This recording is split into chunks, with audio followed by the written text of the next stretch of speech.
Order at 10:01. Agenda system for approval.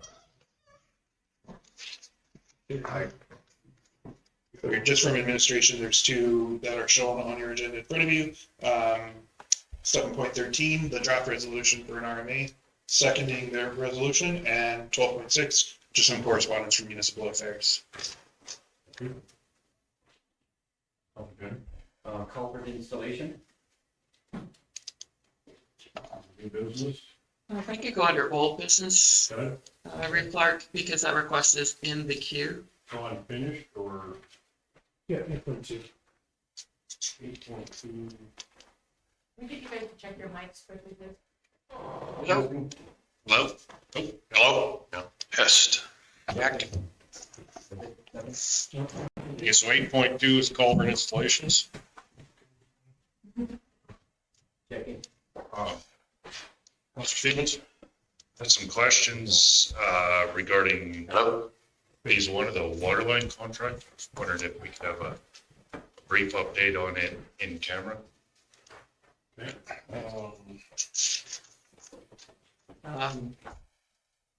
You explain why, Councilor Stevens, you want it in camera?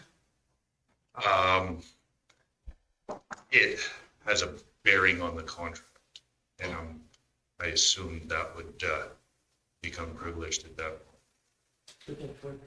Yeah, we can put it under section 25 if it's harmful to our economic Third party interest. it's the third party's interest. I would think so. Okay, that's section 16. One update, 13.3. Okay, any other additions? Councilor Grover? Yeah, I have an in-camera thing. I don't think they can hear him like they. Begin to the mic. Yeah, I have an in-camera thing on my one committee. We have that on the agenda, Councilor. Aye. We have it added into the agenda. You have it? That's 13.4. 13.1. Okay, 13 gets the first one, okay. First, gotta tell my, I want to make sure it was in there. Thank you. And then we have public hearing at 1 o'clock and delegation at 1:30. Is there any other additions? Seeing none. Councilor Gender, Acceptance, please. all in favor? Carried.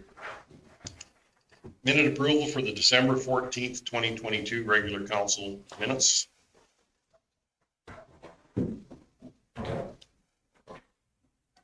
Councilor Silver, I'll move that the minutes be approved as presented. any questions, concerns? All in favor? Carried. Okay, first piece of business today is request for decision 7.1, community investment program, page 5 of the package. Thank you, Mr. Chairman. Lorraine, would you like to speak to this one? Yes, thank you. Good morning, everybody.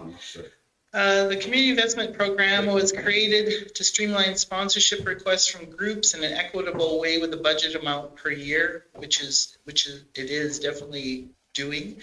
The deadline for the first set of applications was December 31st, 22, and we had 9 organizations apply for funding, which are listed below. Last year we gave Stettler Steel Wheel Stampede $2,500 and the Music Festival $500, which are 2 of the same applicants that are in the first half of 2023. So I'm looking for council to choose to fund fully or partially all or some of the below applicants.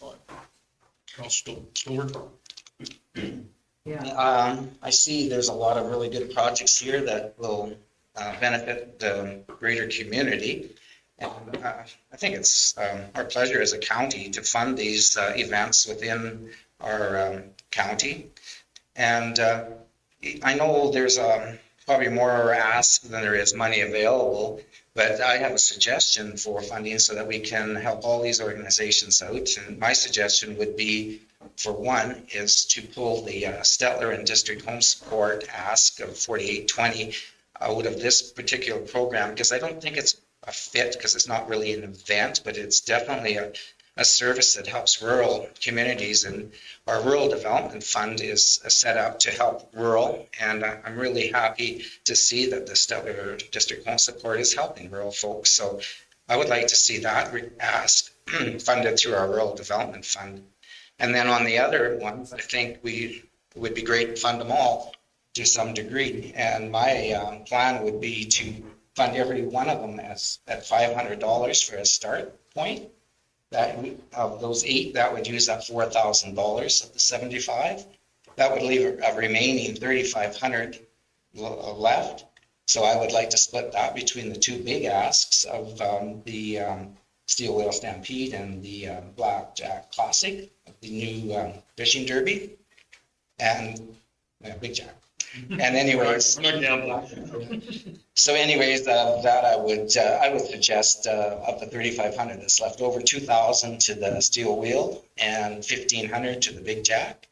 So that would use up the 7,500 with everybody receiving some funding. Councilor Grover? We started the President Festival and it's on its own now and stuff, and the Steel Wheel Stampede, I got nothing against Stampede, I go to quite a few, I have grandkids that participate in them, but after, well, how long have we been in? 10 years, 11 years, we've had Steel Wheel Stampede. And we're gonna fund it for 10 grand every year, or they ask for 10 grand every year. And may add to that, yeah, they are asking for 10,000, but my suggestion would be 2,500, Or 5, and then the 2, 5 this year, yeah. which, just the way I set it up to divide it, would be 2,500. And I know the town does give them the 10,000. So, I mean, that's a good event for our community. No, it is a big event, but it does, it supports the town, have the backspin off of this event. And I thought after a while it could run on its own merit. That's just my opinion. Councilor Stevens? Well, I think that's an important question that we kind of as a board need to answer, because our policy states that council fully expects community organizations to be self-sustaining. And I'm not sure what our interpretation of self-sustaining is, because if you come forward for 15 consecutive years, potentially asking for grant money, I'm not sure if that makes it self-sustaining or not. Just one more year. My farm's gonna be self-sustaining, just one more year. And That's why they have banks, Commissioner Knight. I support the idea of it. I think it's good for the community. A lot of people in our community and our ratepayers utilize this and enjoy it. I have nothing against what they're doing, but how do we interpret self-sustaining, I guess? Councilor Gender? I guess over the last number of years, Larry has approached me or Reeve Clark has approached me and said, okay, and within Botha, it's kind of a candy day. So we kind of put our funds together and we do assist on something that coming out of our own council of what monies that are allotted. The one that kind of gets me is say like on F on that same page, it said program or event cannot make a profit. So I'm kind of wondering with event, what can they make for profit? What can they put aside if they haven't made a profit that year or next year and not really be said, okay, they are not making profit. As I look at, okay, if they can put that towards the next year, could they be sustainable then by themselves, or at least give us more assistance? Are you talking about Steel Wheel Stampede? It's anyone. Like if they make a profit, say if they make a profit of $10,000 a year, do they have to claim it? How are they handled? Well, if you're a nonprofit society, you don't, it basically just hold the money and go on to the next year. Most associations, especially ones that are put on larger events like rodeos. And I'm just speaking from, I volunteer for the Big Valley one, was that there's a certain amount of money that you have to have in your bank account before you can even crack the gates. And that's just to pay for insurance. And if you're renting the facility, you have to pay your stock contractors and things like that, a certain fee, even if you cancel the rodeo. So I think most people try to get that bit of a surplus. I think it's for anything, whether it's a minor hockey, or it's, Krista could speak to that because I know she does books for Stettler minor hockey, but, Christmas parties, anything. You need that kind of seed money to get going. Over the years, if things are good, you should be able to have that. You're running a successful event. You should be able to have that in place. COVID did put a hamper on a lot of things because all of a sudden you didn't have a way to make money, and you began to eat away at the money you had set aside through insurance. You still had to insure your facilities in case somebody got hurt or if somebody stole something. And so that got whittled away. So I see why, I don't think there's an organization out there that hasn't suffered because of COVID, but yeah, eventually they should be standing well on their feet if they're running a successful event. Just wanted to clarify, so when it's a nonprofit, we don't really consider it a profit, we consider it surplus, and we expect that to be reinvested in the nonprofit. Versus say an event that would be prohibited would be like when, like, say a private group put on a dance and they took the money home. If there was money left over, that would be the profit that we would not want to support. Councilor Grover? Well, and then like the high school rodeo, they bring a pile of people to town, that thing is full, and they have more than one event. They put 2 on this last year and they asked for $500. I've commissioned documents for the kids at the high school rodeo. They have a very, what would be the right word, very aggressive donation crew. They're out looking for sponsorship, and they do a very good job at it. That's my point exactly. And the other outfit should have an aggressive outfit out hitting up the businesses in town that prosper from them having that.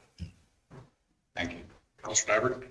So what is our total budget on this? So where do we? 5,500. What I'm calculating right now is 7 total. I had 1,500 for the fishing derby, 5 for the Christmas, 5 for the minor hockey, 5 for pregnancy care, 5 for the Stettler Ag Society, 500 for the music festival, 5 for the rodeo club, and 2,500 for Steel Wheel Stampede. So I am 7. Suggestion, but it's actually 500 plus 1,500 for the fishing derby with the. Oh, okay.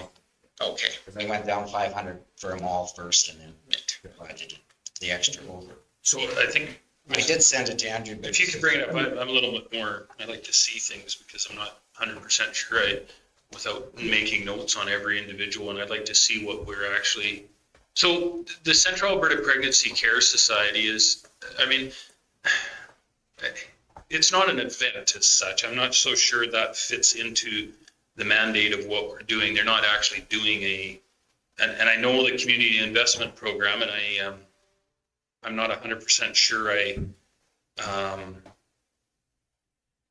that one's a tough one for me,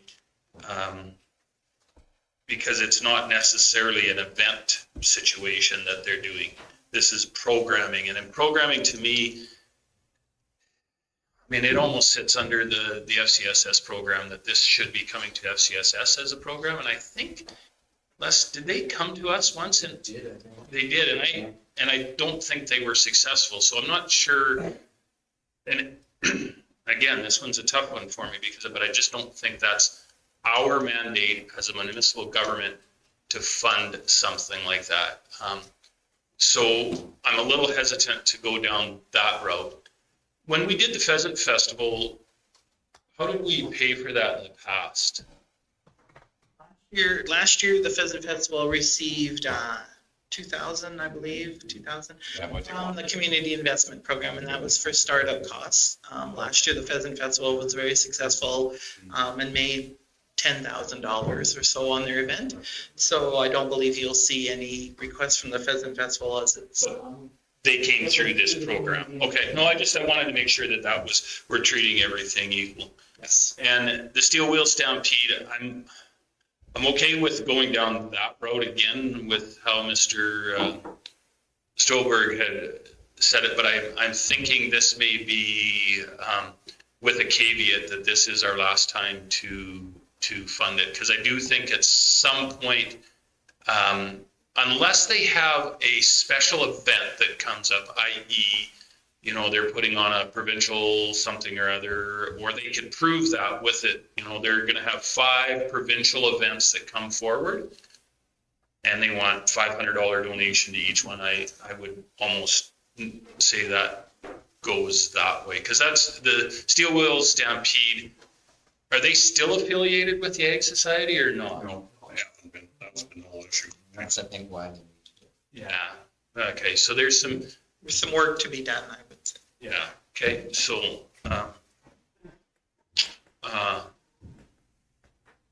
I'm just looking here, sorry.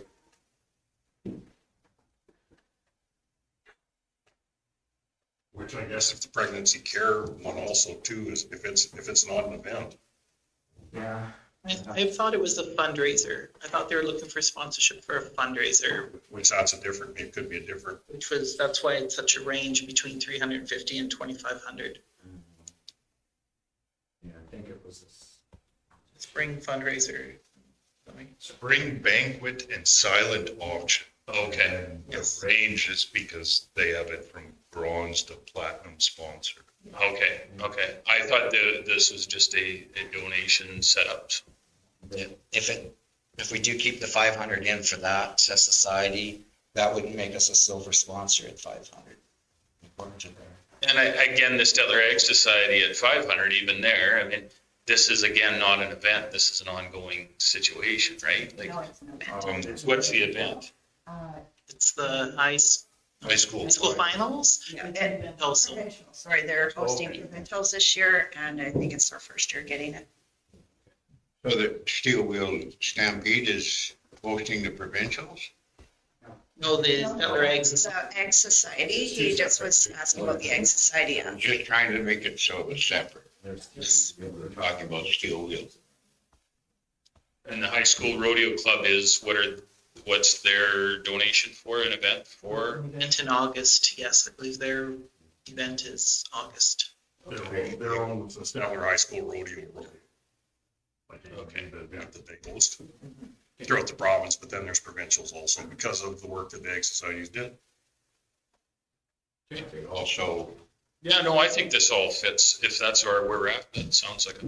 The only, I think with the one thing is that Big Jack Classic, let's get the word out that, you know, when they start up things that we help, but I mean, maybe because it's pretty easy for them every year for Steel Wheel to ask us for $10,000. Sometimes we do, sometimes we don't.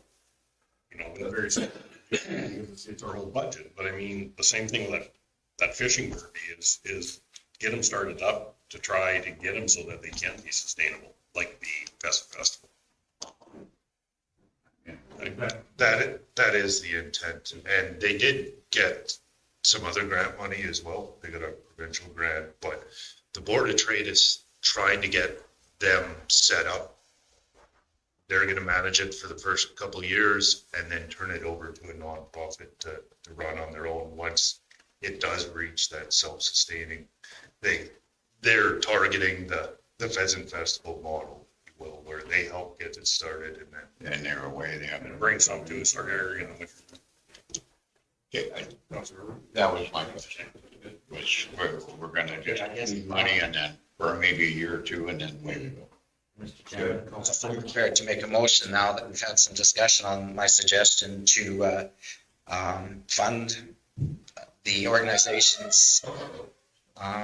What I guess I'll list them as Big Jack Classic 2,000, Big Valley Kids Christmas 500, Big Valley Minor Hockey 500, Central Alberta Pregnancy Care Center Society 500, Stettler Ag Society 500, Stettler District Music Festival 500, Stettler High School Rodeo Club 500, Stettler Steel Wheel Stampede 2,500, and from the development. I think I'll make a separate motion for the rural development one, but I was just gonna get the proper name of this one. It's the investment, community investment program that we would fund these $7,500 through the community investment program. You hadn't had a motion on the table before the It was just a suggestion. suggestion, okay. Is that how you had it recorded, Marlene? Any other questions, concerns? All in favor? Carried. I would like to make the motion that we fund the request for the Stettler District Home Support of 4820 through rural development. Because I think it is nice that rural areas get the same support and services that the urbans do. So I think that'll be a nice fit. I guess just in further to that, FCSS does fund home support, but this year there wasn't enough funds to fund them fully. So I think that's why they're short. Can you, just a quick summary of what home support does? They support people at home. I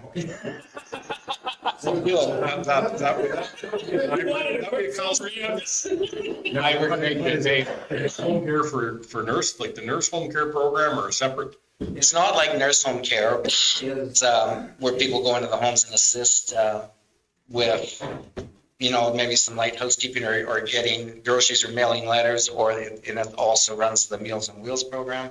And I think this one is probably for the Meals on Wheels, so they can deliver within the county. Because that was the drawback. Living in town, they get the volunteers to deliver Meals on Wheels within town, but when you have to drive into the county, of course, there's a lot more gas involved, so that costs more. Probably the biggest part, I think, is the respite care. So if you're a caregiver looking after an elderly parent or someone, the fact that you have to be able to get away to do that grocery shopping and do the day-to-day operations of any household, it's hard to do that if you're constantly having to look after somebody with 24 care. So that's just one of many things they do. Is also the loneliness program where they have people go out and visit. I mean, it is a good program. All joking aside, but yes, Super. Any other questions, concerns? Seeing none, I'll call the question. All in favor? Carried. Okay, I just Oh, clarify, Marlene. is that funding in the 500 or is that funding in for me? Sorry, I didn't hear. What level of funding? It was the 4820 was the funding. The $4,820 Rural Development Fund. Yeah.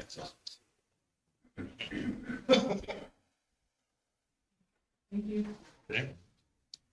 7.2, request for decision, road dedications, upgrades, and subdivision rental. We'll see page. Who Mr. Chairman. would go after the public hearing, correct? Yes, sir. 7.3, request for decision, confirm purchase of ASD stockpile site, page 70. Thank you, Mr. Chairman. So I believe this RFD is fairly self-explanatory. As part of the purchase agreement, I need a confirmation from council to continue to go forward with this purchase. Councilor Stolberg. I'm pleased to move that motion forward to approve this purchase. I think it's very important for the county to own their own stockpile sites. And this is that opportunity for us. It's all been developed already, so it's ready to go. Councilor Gender. I'd just like to ask administration, like, give us kind of a rundown on the history of this, what it has cost us, like what we're looking at savings by owning our own stock. So we've had the ASD stockpile site for a long time. It used to be about an acre and a half. And then back in 2007, 2008, when we started hauling from handhills, we pushed it out to the full 4 acres. It's a great location for us because it's right on the T of 2 highways, and it gives us good access to Indiana and Bymore. We were paying, I think, originally about $150 a year. Then that increased to $500 a year. Then 10, 12 years ago, it increased to $1,500 a year. And then last year, 2 years ago, the landowner said that based on land value, that he was willing to rent it to us for less than $3,000 a year. So in 10 years, basically, in rent, we will now own the stockpile site. Now, there is, we believe, 30,000 tons of gravel in the base, based on what we hauled in, what we measured. It's been flagged in our financial statements as one day having to go in and figure out exactly what's in there. And this gives us oodles of time to get in there, do something with the gravel that's on site right now that which needs to be, I don't think it would meet spec. Probably needs to be mixed with something else, something with a little more rock in it before we could lay it on the roads. And then be able to go after the base and see exactly what's in there. And we all know how long it takes us to get a reclamation certificate through the provincial government. So it seemed like a better long-term solution than to continually pay rent for something that we are having difficulty getting reclaimed. Councillor Stevens and then Councillor Grover. I like the idea of getting rid of the risk of waiting on a reclamation certificate. One quick question. Are we responsible for the subdivision and any costs Yes. with that? Okay. Subdivision hopefully will be coming to MPC this month. Councillor Grover. And there's supposed to be 30,000 yards of handhills, #1 gravel in the base, right? That's what That's what you've been told? that's what we've been told. That's what we figured out. It's Well, we- flagged in our Charged for, right? inventory counts that there's 30,000 tons in the base, approximately. Or not yards, tons. Good. It would be interesting to find out. Councillor Gender. I'm very much in favor, and thank you for the explanation, Yvette. It's one that, being that the county's gonna be here forever, and I will say it's gonna be forever, but it's gonna be one that if we can kind of keep on our own, we have total control on where it is, like you mentioned the situation. By all means, I'm definitely in favor. And so in 10 years' time, we will have us paid for. After that, it's gonna be money in our pockets. Thank you. Any other questions, concerns? Call the question, all in favor? Carried. 7.4, request for decision, re-motion of support, page 71 of the package. Thank you, Mr. Chairman. So this is a request from the Village of Big Valley and from Municipal Affairs. The ACP grants, as you're aware, are set up that you can't receive them unless you have a partnership with another municipality. Big Valley is undertaking an infrastructure study of what exists in the community and what work needs to be done. We were asked to participate. There's no financial contribution, but just so that they could get the application in. I received the request the day the applications were due, so I stuck my neck out and said yes, that we would partner with them, but I need a formal motion from council to confirm it. I'll give you a formal motion for that. Councillor Grover, any questions or concerns? Seeing none, I'll call the question, all in favor? Carried. 7.5, request for decision, re-tax forgiveness, page 72. Thank you, Mr. Chairman. So this is a whopper. But I want you to understand that we've already wrote these taxes off. So we took the hit a couple of years ago on Trident when they stuck us for over $4 million. Sharon here? Yeah. So Sharon's here to, the court case that we had with Woodlands County, we didn't win, but we did in the judgment, which I sent you, it was outlined by the judge that the municipalities have been treated very unfairly. So there is a lobbying opportunity there. Both Woodlands and the County of Stettler are going to try and capitalize on this.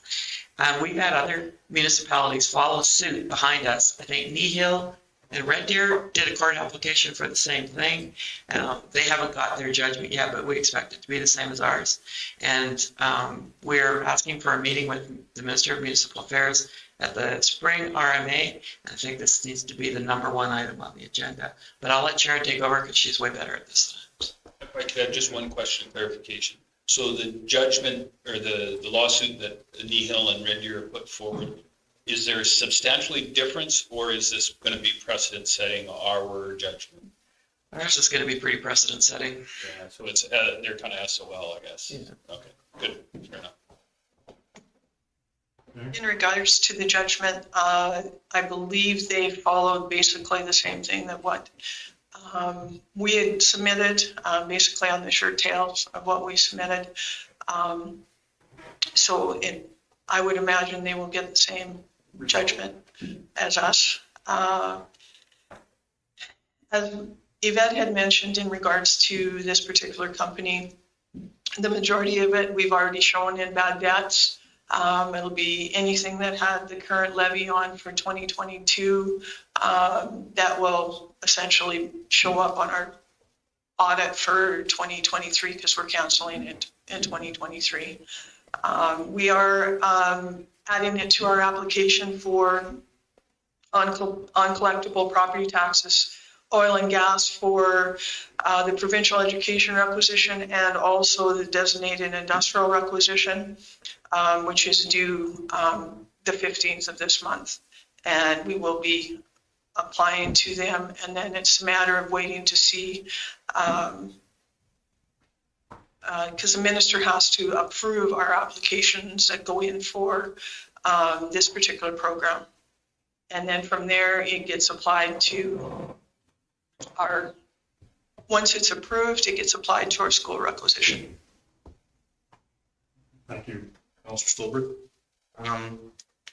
Being that we did lose that court challenge to get that $4.9 million worth of taxes paid, by writing them off, we do qualify to get that school requisition money back that we've already paid. And I was wondering if you had any idea, a ballpark figure, how much school requisition money we'll We're still working on it. recoup? Okay. Yeah, because it's a fair chunk of change. How much are we roughly talking? What kind of estimate are we talking? We haven't completed a couple years yet, so I'm not going to speak out of turn. $100,000 or are we talking $10,000? No, Okay, more than 10,000. and less than 100. Okay. Okay, that's a big ballpark. It'll be less than 2 million and more than 100. Yeah. Gives you a range. That's good municipal bookkeeping. Yeah. Chris is not here, we can't get the real numbers. When this money gets credited back to the education tax, and because our ratepayers have, unfortunately had to pay double almost, right? Because they had to help pay the requisition, which included the assessments for Trident. They'll see the credit on their property tax bills. And before the county of Stettler challenged that, there was no way to recoup those school taxes. So the county led that charge to the government because it was unprecedented for many years for oil companies not to pay taxes. Then all of a sudden, when they quit paying taxes, even though they didn't pay, the counties had to submit the school tax portion to the government. So, that was one step in the right direction, I guess, when we fought that one and won. To at least get the school tax back, but it's still a bitter pill to swallow to write off almost $5 million in taxes. That's a tough one. Mr. Chairman, I can't help but my blood boils when I go through this because we here at this table have talked over and over again about, farm taxes versus oil field taxes.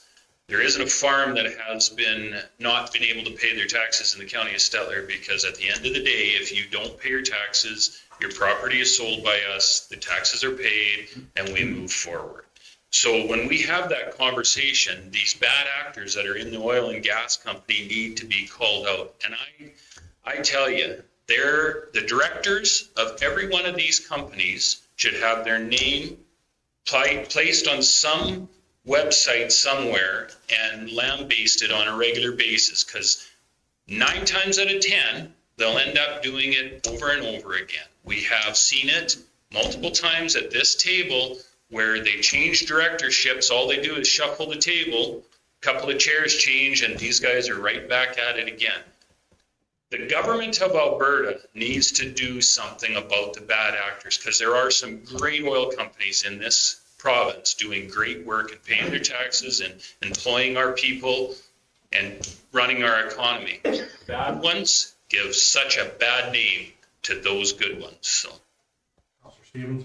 I would support that, the idea of the lobbying effort. And as big as this number is at 4.9 million, that doesn't give the true picture of how much damage it did to our community. Because when we got stiffed, all the contractors got stiffed, all the landowners on lease payments, every one of this particular company's operators, all these people that were employed in our county, they were all contractors. They all got stiffed. It was no one person. So the damage and money that came out of our local economy wasn't 4.9. It was way above that when you include all these other people. And these are the people that are employed, that support our nonprofits, that are in our community. So it was far bigger than what's actually listed here. Councilor Grover?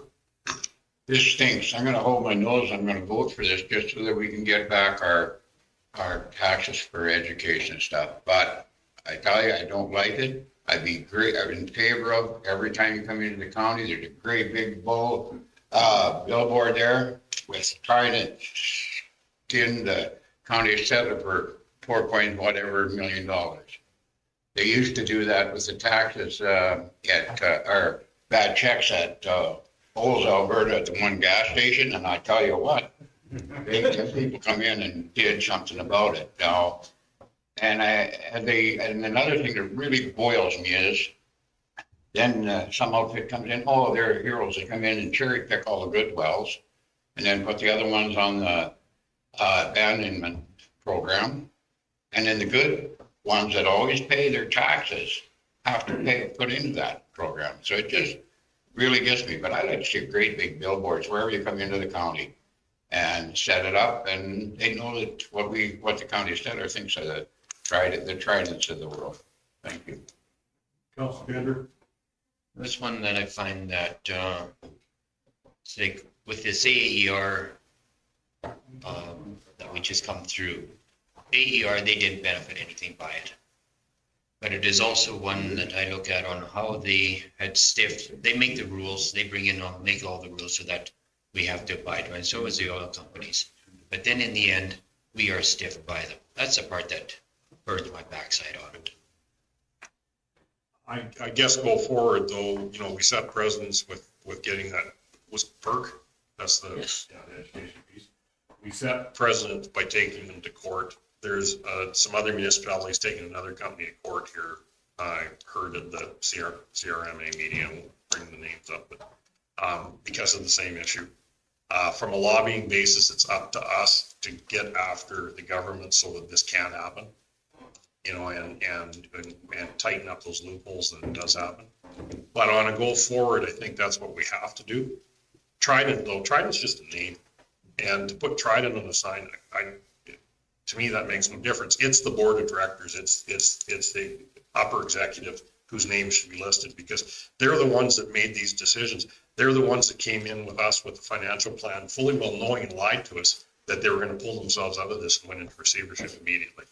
So it is always those individuals, and anybody that can come in and lie to your face is a very dangerous person. So we need to stop that. And the reputable companies, yes, the reputable companies paid a lot in our province, hand in hand with the people that are out there.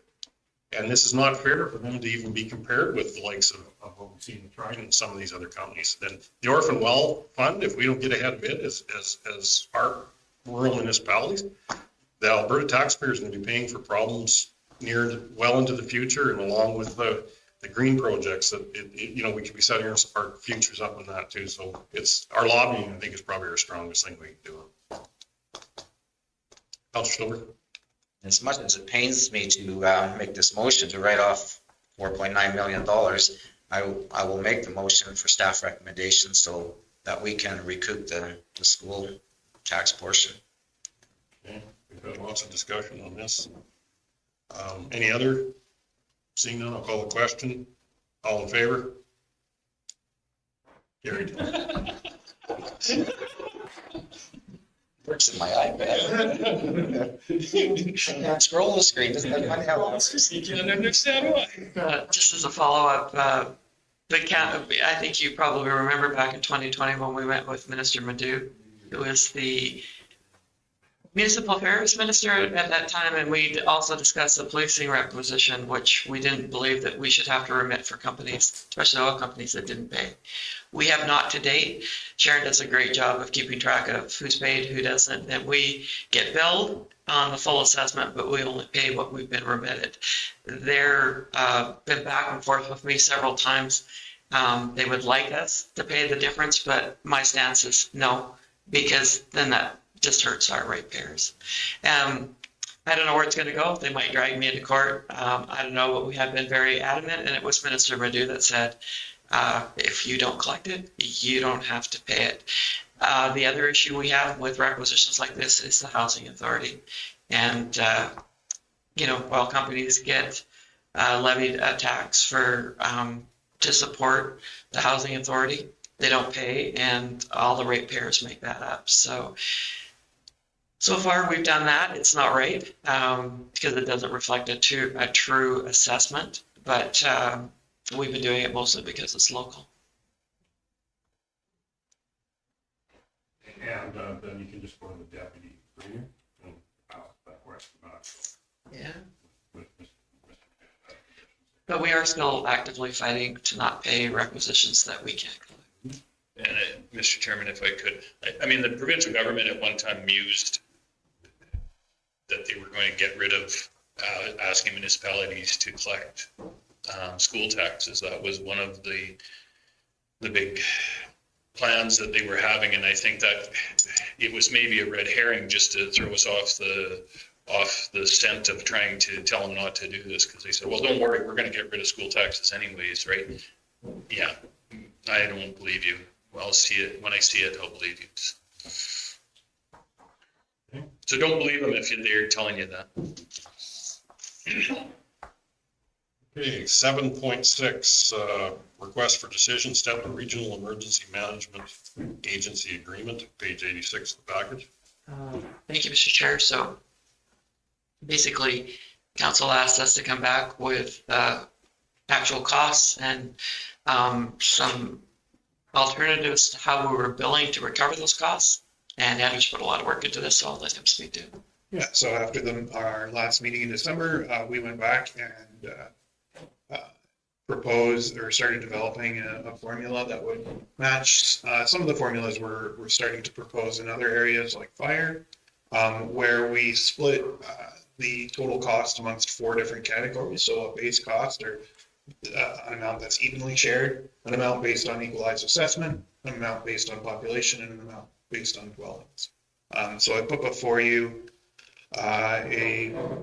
our current proposal, which is taking half of the actual annual cost based on equalized assessment, a quarter of it based on divided equally amongst the municipalities, and then 12.5% based on population and 12.5% based on dwellings. So that is what we are proposing. And I can bring up, based on the 2023 budget, there it is. These are some of the costs we would potentially see to ourselves and our service partners. The green shows the totals.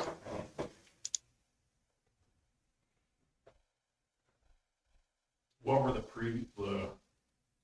So the previous amounts were basically each of the villages paid 5,000, and the town and county split roughly 30,000, or each contributed 30,000.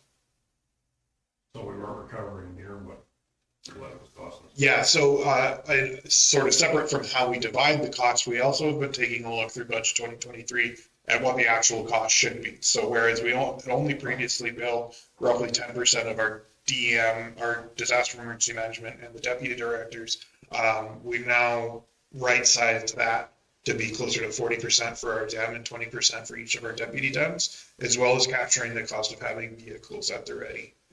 So that takes us from what used to be a $70,000 to $80,000 budget and brings it up to a $135,000 budget. Councilor Never? So on a go-forward basis, how is this going to change with the cost of living? Because I mean, on a go-forward basis in 2024, I'm sure we're going to see a cost of living and increases to our operational budget. Is there a built-in formula for us to automatically have annual cost of living increases put forward? So in this case, we're splitting the actual annual cost. So anything that we spend on it, we're going to split that evenly at the end of the year. So if that 135,000 goes to 150, that all it automatically gets split per the formula. And the 44% that we're paying is the reason behind that is Mostly it comes down to our equalized assessment and population of dwellings being higher. So I think it's a fair way to attribute costs, especially with emergency management. You're primarily protecting property, so that's where equalized assessment is, why I've attributed a higher weight to it than to other categories, but it's certainly within council's scope if you wanted to see different numbers attributed. No, fair enough. I just wanted to make sure that we understood why. So we're up to, what, 9 hamlets now? So, where before they were villages and would have paid, but now we're responsible for their population and their land base, right? So what was the town paying before? Is this a decrease for them? No, it's an increase. Yeah, on a proportion basis, they're paying less, because they would have used to pay about 37.5%. But just because we've recalculated the actual costs, everything went up for everything. Just a question on that, Andrew. Does that, like, when you're planning like disasters, your increased population basis would have a lot higher cost to be part of that plan? So you're more populated areas, like, you look from an assessment value, you get into Les's area or my area. If you have a disaster, it might affect two places, 3 places. Come on, a little bit more than that. Well, no, it could. Yeah, no, absolutely. And But it could wreck a lot of land. yeah, whereas you get into Stettler and you get blocks of people.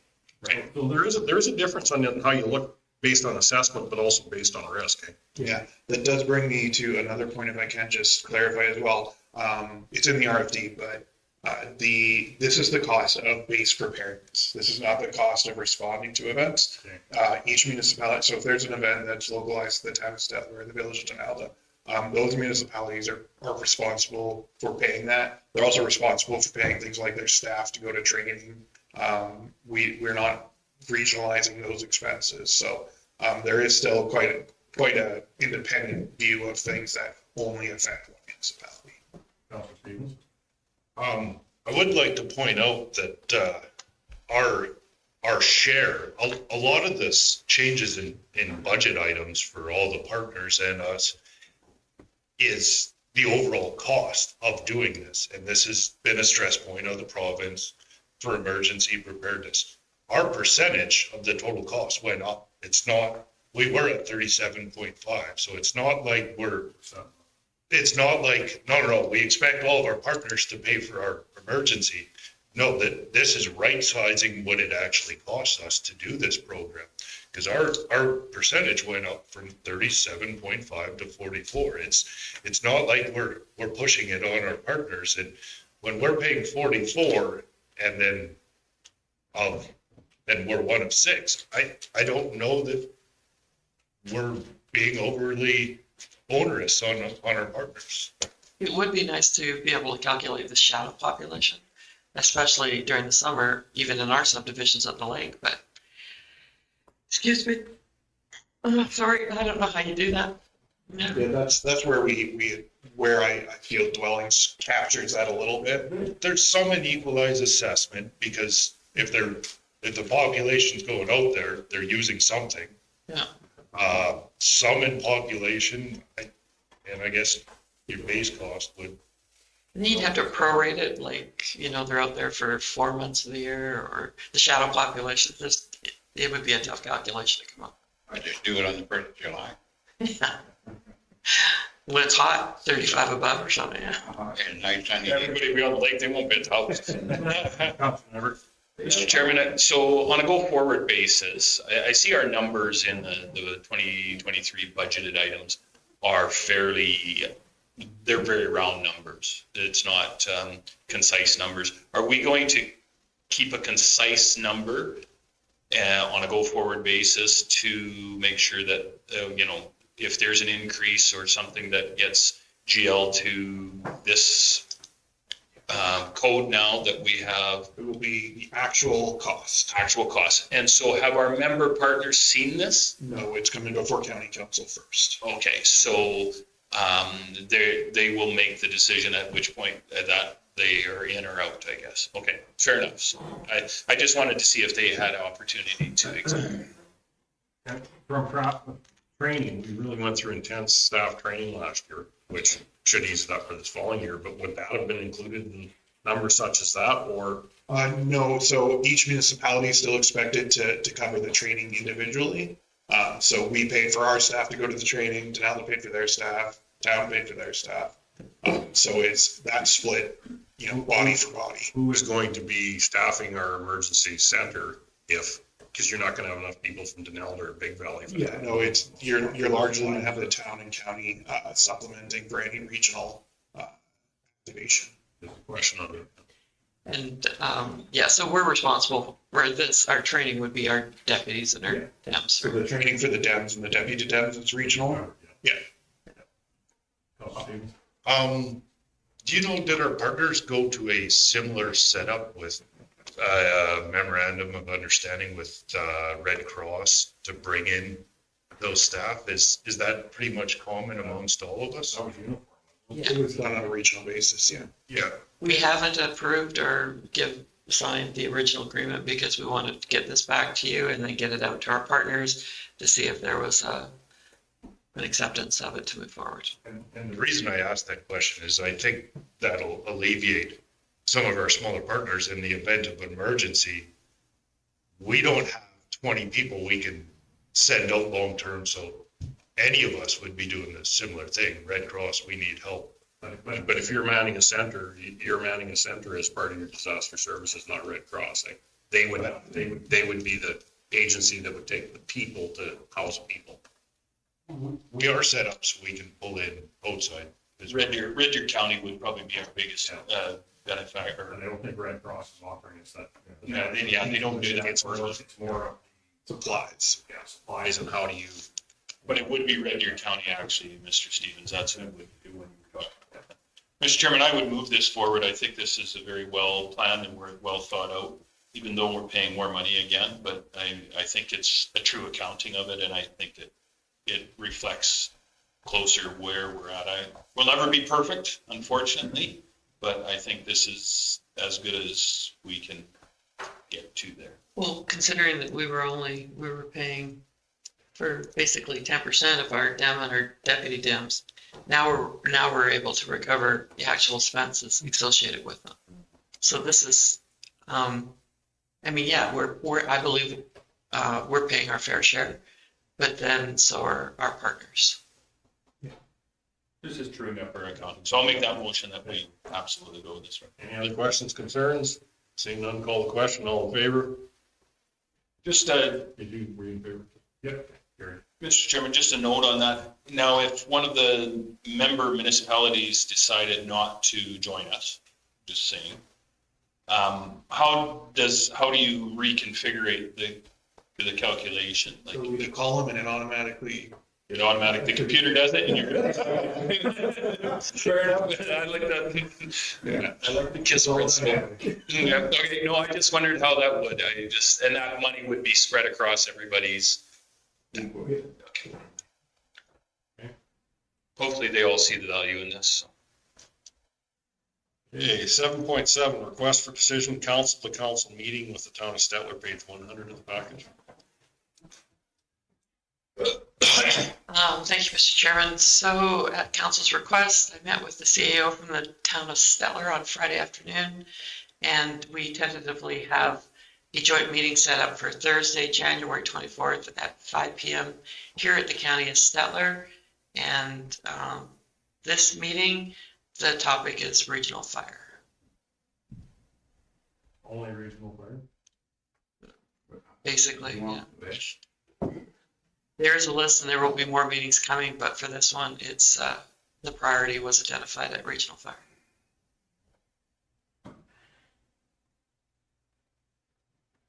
Councilman Kay? I'll move forward that it carries on January 24th at 5. Any questions, concerns? Call the question, all in favor? Carried. Thank you. 7.8, request for decision, read ASB provincial resolutions.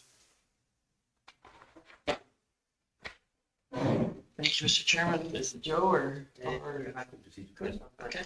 Through the chair, so. I just need a microphone. Sorry. A little closer. Thank you, through the chair. That was not even. You can't translate. Glad to see that's recorded. Thank you through the chair. So as part of the agenda, the Provincial Agricultural Service Board, it's quite to get back in there, was required to look at 12 different resolutions as a whole, and the resolutions were brought forward in your agenda package, and they are really specific to different areas throughout the province. So they're related to different areas. Each area has brought forward different resolutions that are very clear for their rural and local municipalities. We're open to any questions that may come forward from that. It's quite a long and lengthy package, but the resolutions are fairly self-explanatory. Any questions?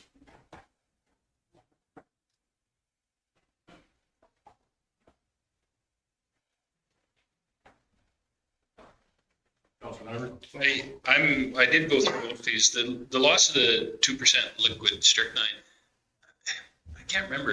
ASB, this has been on there before and before and before. I get the importance of it. I'm not saying that, but do they already not have a resolution from the previous year and the previous year before that to go for? I believe it was shot down, so it's probably bringing it up. Oh, okay. I was under the understanding that we did actually, there was 2 there and they brought them forward, so. Okay. No, I'd be okay with receiving this for information. I don't think we have any. I don't think there's any, so I would support all of them. Yeah. Do we have to just? You have to decide because you only have 2 members. Yeah, you have to decide which way you will Decide and then, voting members. and then we do, two, you have two, and then they vote. Well, I'm in favor of them all. So I'll call the question, you don't Put a motion forward, you're in favor of them all. Yeah, no, I'll just put it, we can make one motion to have the 2 voting members go forward with support. Just a quick straw poll. Is everybody, looked like everybody was in support? I'm in favor. Okay, so who are our 2 voting members? Who's the chair and vice chair? David and? I am, but I won't be there. All won't be there, last. Who wants to vote? I'll make the motion that Larry, you're going to be there, Larry? Larry and Dave make the voting members and that we're in support of all. From all, right? Okay, all in favor? Carried. 7.9, request for decision optional statutory holidays, page 158. Thank you, Mr. Chair. So, looking to see if council is ready to make a decision on. Just wait till Councilor. Here's the clown act over there. The province of Alberta has now added Truth and Reconciliation Day to the optional holidays that they support as statutory holidays. We, of course, follow suit with that, and we observe Easter Monday, we observe Boxing Day. So now the question is, and Heritage Day in August, sorry. So the question is, are we now willing to support or observe the National Day for Truth and Reconciliation? And there is a cost. Statutory holidays, about $22,000 to $25,000. Councilor Leonard? Chairman, I mean, this puts us in a very much this puts us in a very tough position as far as council if we say, no, I do not recognize National Truth and Reconciliation Day on September 8th. We look very poor. The fact of the matter that we are tasked to look after the County Stettler's money on a regular basis, it is a tough decision for me, but I will put the motion forward that we recognize the annual National Day of Truth and Reconciliation on September 30th as an optional general holiday for all staff.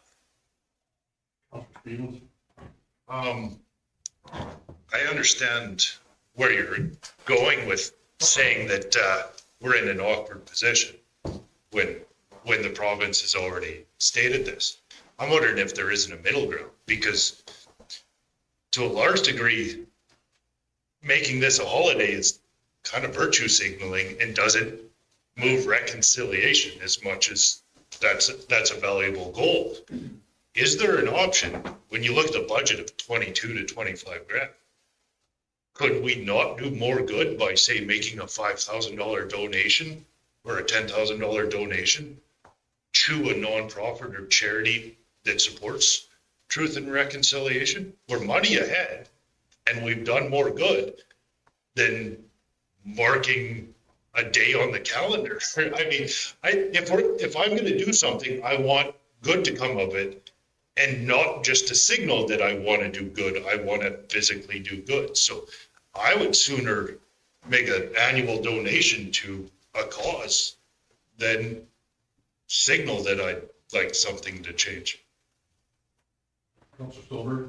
Yeah, I definitely like that idea. And my involvement with the library board and the FCSS board, I mean, this has come before our boards as well.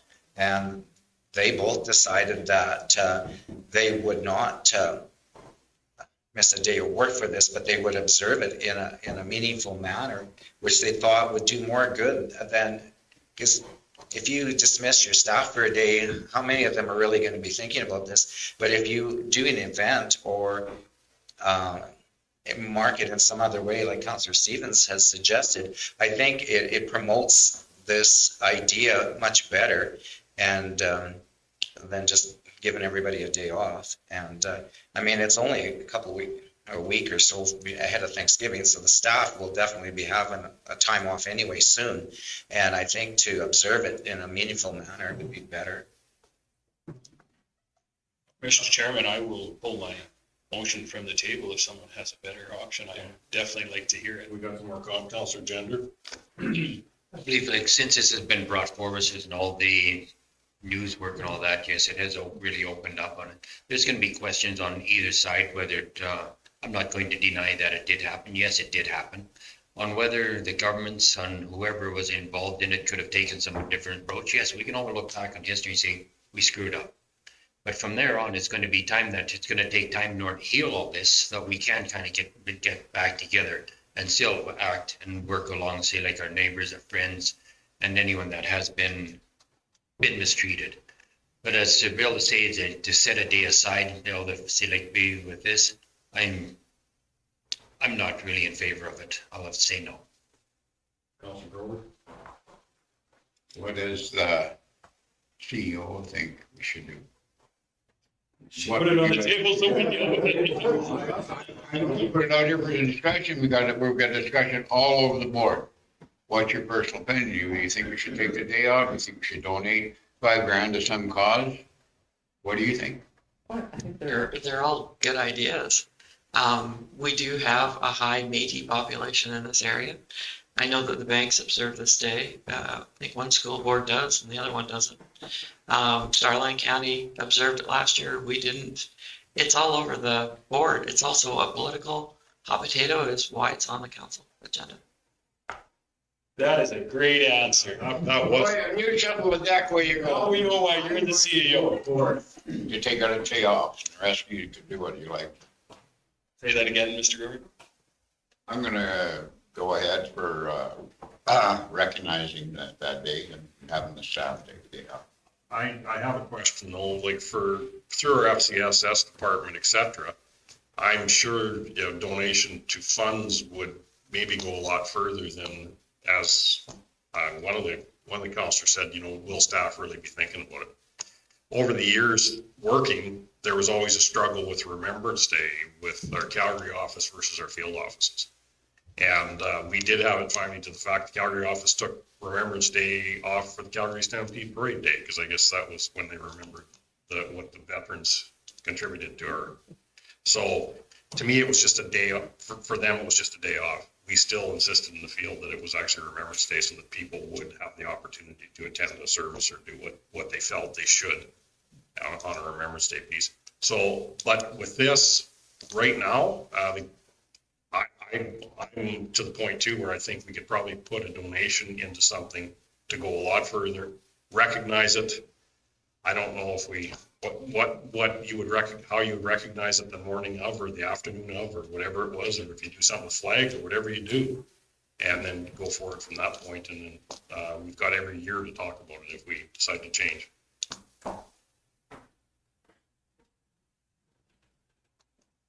Any other comments? I think you're ready to talk. Councillor Stevens, I see you're winding up there. You shifting around the chair? That's never good. Well, I guess to move things forward, I'll make a motion. We have a motion on the table. I pulled my motion. Hey, Dave, did you have a motion or just? I'll make a motion to recognize the day. That's the same motion I made, yeah. And the Vote on it, and if you want to shoot it down, then shoot it. it's 20, what is it, 22.5? What do you figure? Roughly, yeah. And I guess, and to look at that, it's 22,500. It's not an added cost to the operation. It is a loss of productivity. I mean, it's not like we're adding 22.5 to the budget because these people would have worked anyways. But it's a percentage loss to budget. Yeah, no, it is, yeah. Production loss. Let's hope September 30th isn't a heavy snowfall day. Yeah, I said it does become a costly, but. Any other questions, comments?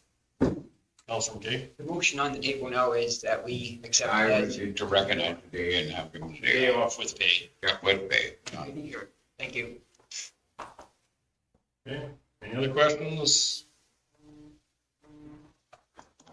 Seeing none, call the question, all in favor? Opposed? Defeated? Councillor Grover in favor? Just opposed. Well, Mr. Chairman, I think Les mentioned this a number of times when he was speaking to one of his Indigenous friends about the buffalo is, or the education is the new buffalo. Should we look at putting a bursary up for education to an Indigenous individual from our community? I don't know if it'd be something we think we need a little bit more information, but I'd like to make the motion that we instruct staff to bring back some ideas, and then we could do it in a committee of the whole meeting on putting a bursary forward for some Indigenous person, whether it be Métis or First Nations within our community. Just to keep this going, I think it's important. questions or concerns to Councilor Stevens? Wondered if you're open to a friendly amendment to your motion and tweaking it. If any of the county staff are directly affected, Métis, et cetera, and they do want that day off, I'm not opposed to recognizing it and giving, no, this is an issue? It's a nightmare. Okay, So no, I am not. fair enough. But, yeah, okay, fair enough. So the motion would be that we instruct administration to come back with the, a little bit more information on doing a First Nation and Indigenous Métis bursary go forward. Or some other recognition in lieu of day off.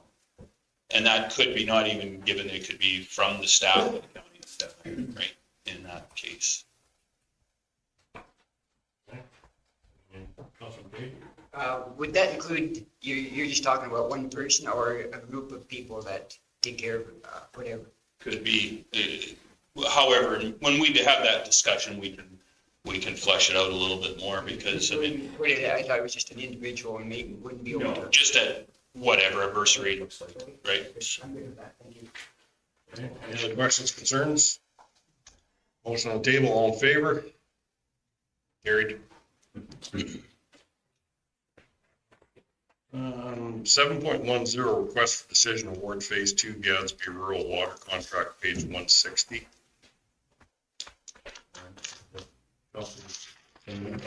These two until we do the in-camera one, because the in-camera one has some effect on this one here, on both of these. Should have said that when we were doing our agenda, but, okay. 7.12, request for decision, denial the FCSS funding request, page 170. Thank you, Mr. Chairman. So this is, you talked about this at your budget meeting about Danelda's asking for the county of Stettler to participate in their FCSS program. I did talk to the CAO from Danelda on Monday. We had a scheduled phone call. Basically, what they're short is, and they have been doing some great programs in Danelda, and they've been reaching people, some of which are county residents. But to continue to run these programs and to pay the staff that they have involved in them, and maybe Councillor McKay can speak a little further to this, they're short $5,000. I suggested that perhaps they request funds from a different pool from county council to support this. But council could debate whether or not they would, want to participate in their FCSS funding.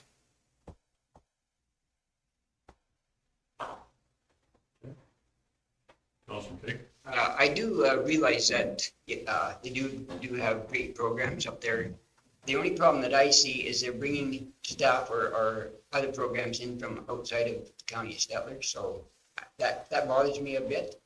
But saying that, they do put up a lot. It was started when I was a councillor in Denaldo, but it wasn't all that far off the ground, so I didn't quite understand it.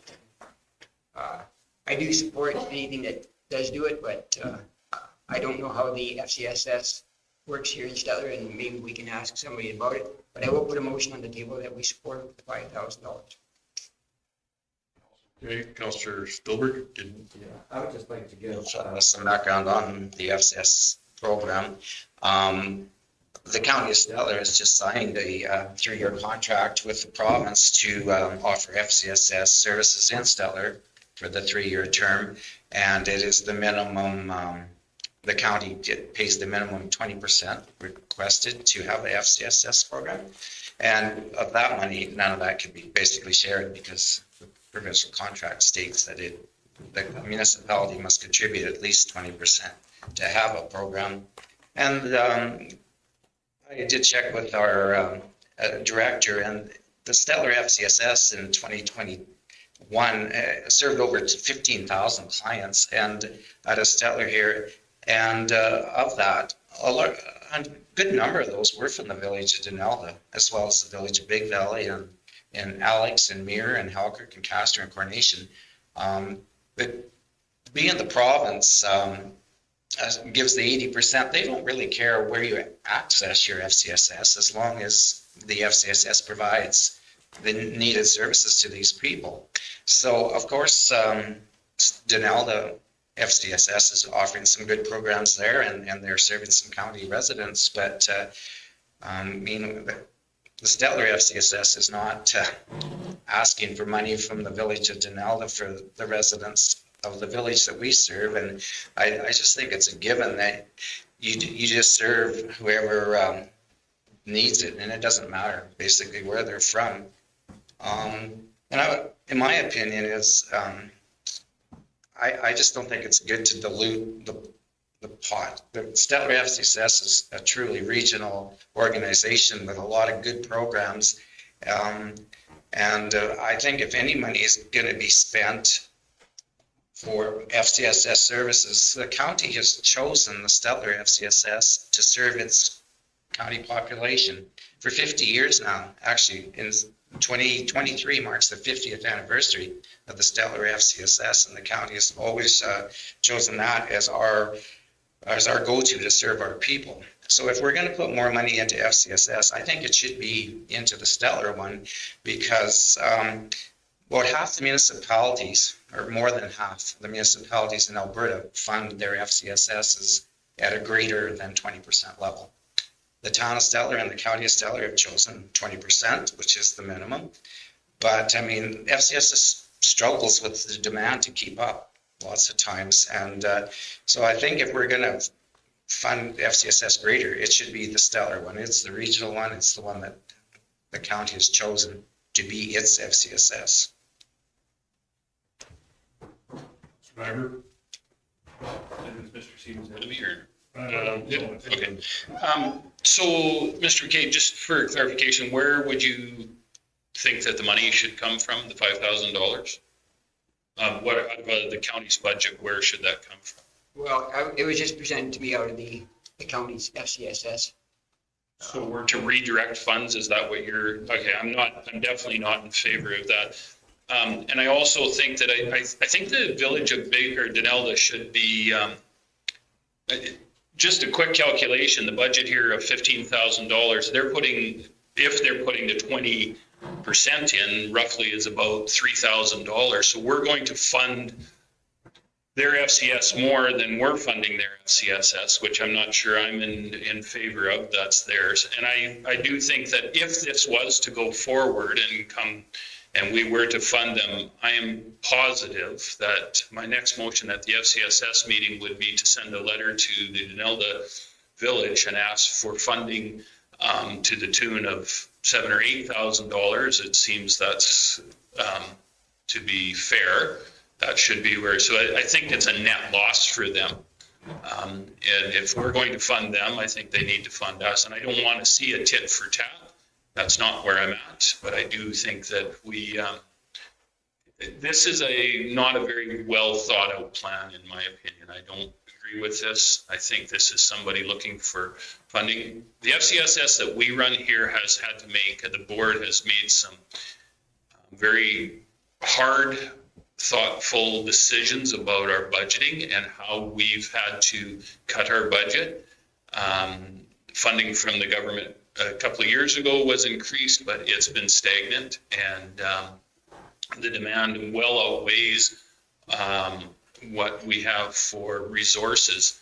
I don't blame these guys for looking for funding, but at the same time, I just can't agree with it. I think this is they have to make the hard decision. If they're short $5,000, well, they have to cut funding and cut programming. We did it. I'm not sure why this is even on our table, but yeah. Councilor Peebles? I have a couple questions. The first one is, what programs would we be supporting, I guess? I believe that FCSS does great work, no matter which municipality, but before I'm gonna support signing a check, I'd like to know what program are we supporting, I guess.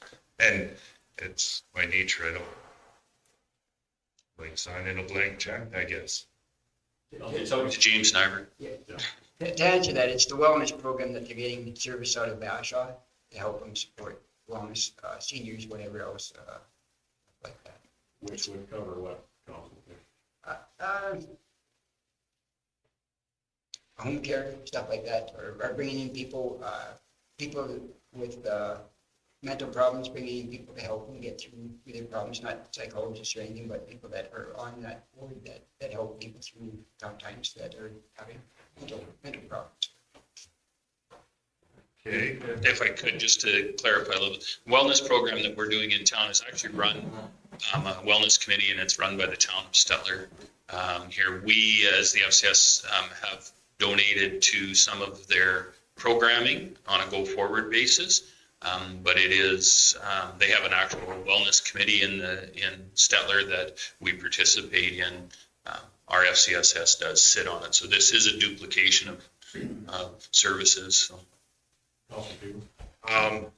Okay, part two of my question is, I support the regional models, and I think that there's a ton of value working with our partners.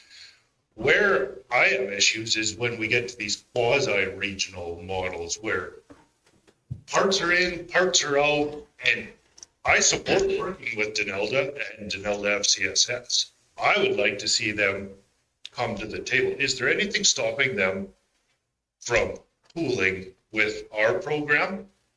And anything stopping our local town and county FCS providing some programs in some of our regional areas? We already are, just so we already are. We already discussed one in that, in the community investment program that goes to rural areas, and that could be inside or outside of the boundaries of Denelda, it doesn't matter, correct? And just an example, perfect example is our library, right? The library does a phenomenal job of doing that. They have their library money there, but we do have remote that we do work in the library in Denelda as well, right, Les? Yeah, that library, that agreement's different. It does. So my thoughts are, I like the regional approach. I like us partnering. I like everyone to pull it together. And then everyone has board members that decide which policies or which programming they're going to budget for. And then everyone has a little bit of say in it. FCSS has all the power locally to do programs in Denelda or Big Valley or with any of our partners if that's where the need is. So I'd like to go the other way where everyone pulls together rather than taking from the big group and splintering it off to all the little ones where they can arbitrarily decide which programs they want. That's the direction I'd like to go, is give them an invitation to join up. And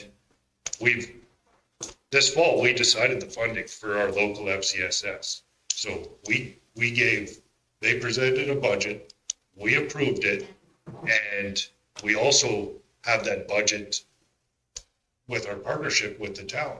So I don't like the idea of backpedaling on our word now. Councilor McKay, if you just have an answer to Yeah, something. just an answer. And in defense of the CEO from Denelda, she's from the Bashaw area, so that she was more aware and knew more about it. In fact, being a counselor there, we probably should have reached out to Stettler, FCSS, and could have found the same thing, but she was more aware of it, so she was the one that spearheaded the whole project. So give her credit for that much, but she maybe should have kept inside the scope and came to Stettler first. If I'm hearing right, I believe that our FCSS is also stretched to the limit. And you cannot just go off onto another, say like division and say, okay, start requesting money. You've got a budget in order to live within. You have to live within it. Yeah, and the Stettler FCSS is more than willing to work with Denelda on programs or whatever. Currently, Denelda's doing all their partnerships with Bashaw, and they've never approached Stettler. And there's another option too, besides working with our staff. Each fall we go through project presentations where groups can ask for funding from the Stettler FCSS. I mean, they have a small amount of funding that they do provide to outside organizations. And if they had a project that they needed funding for, they could also always apply for that one, or work with our staff and I guess go that route. And I guess it's just, and when in the letter from the CEO, they said that they do fund Denelda Light, which is the village newsletter. I mean, if they're short of funds, that money could go towards their projects and let the village fund their own newsletter. I mean, there are other options for them. Any other questions or comments? And just replying to that, yeah, before the wellness part from Bashaw came in, most of the funding did go to that, and most of it went to the library, but they did have other small groups that it was done. So again, it was something done over time, but when they brought in the wellness from Bashaw, that's where everything went up a lot higher, so. CEO. So when I fill out the applications for the funding for FCSS, the county of Stettler is the largest contributor if you put us up next to the town. And that's because of the area and the population that we service. So when talking to Krista, she did say that she had reached out to Stettler FCSS, but perhaps council could recommend that we send a letter to Stettler FCSS, maybe asking in their 24 budget considerations that they meet with Denelda and see if there's some way that maybe they could assist them. I agree with what you're saying, but at the same token, I mean,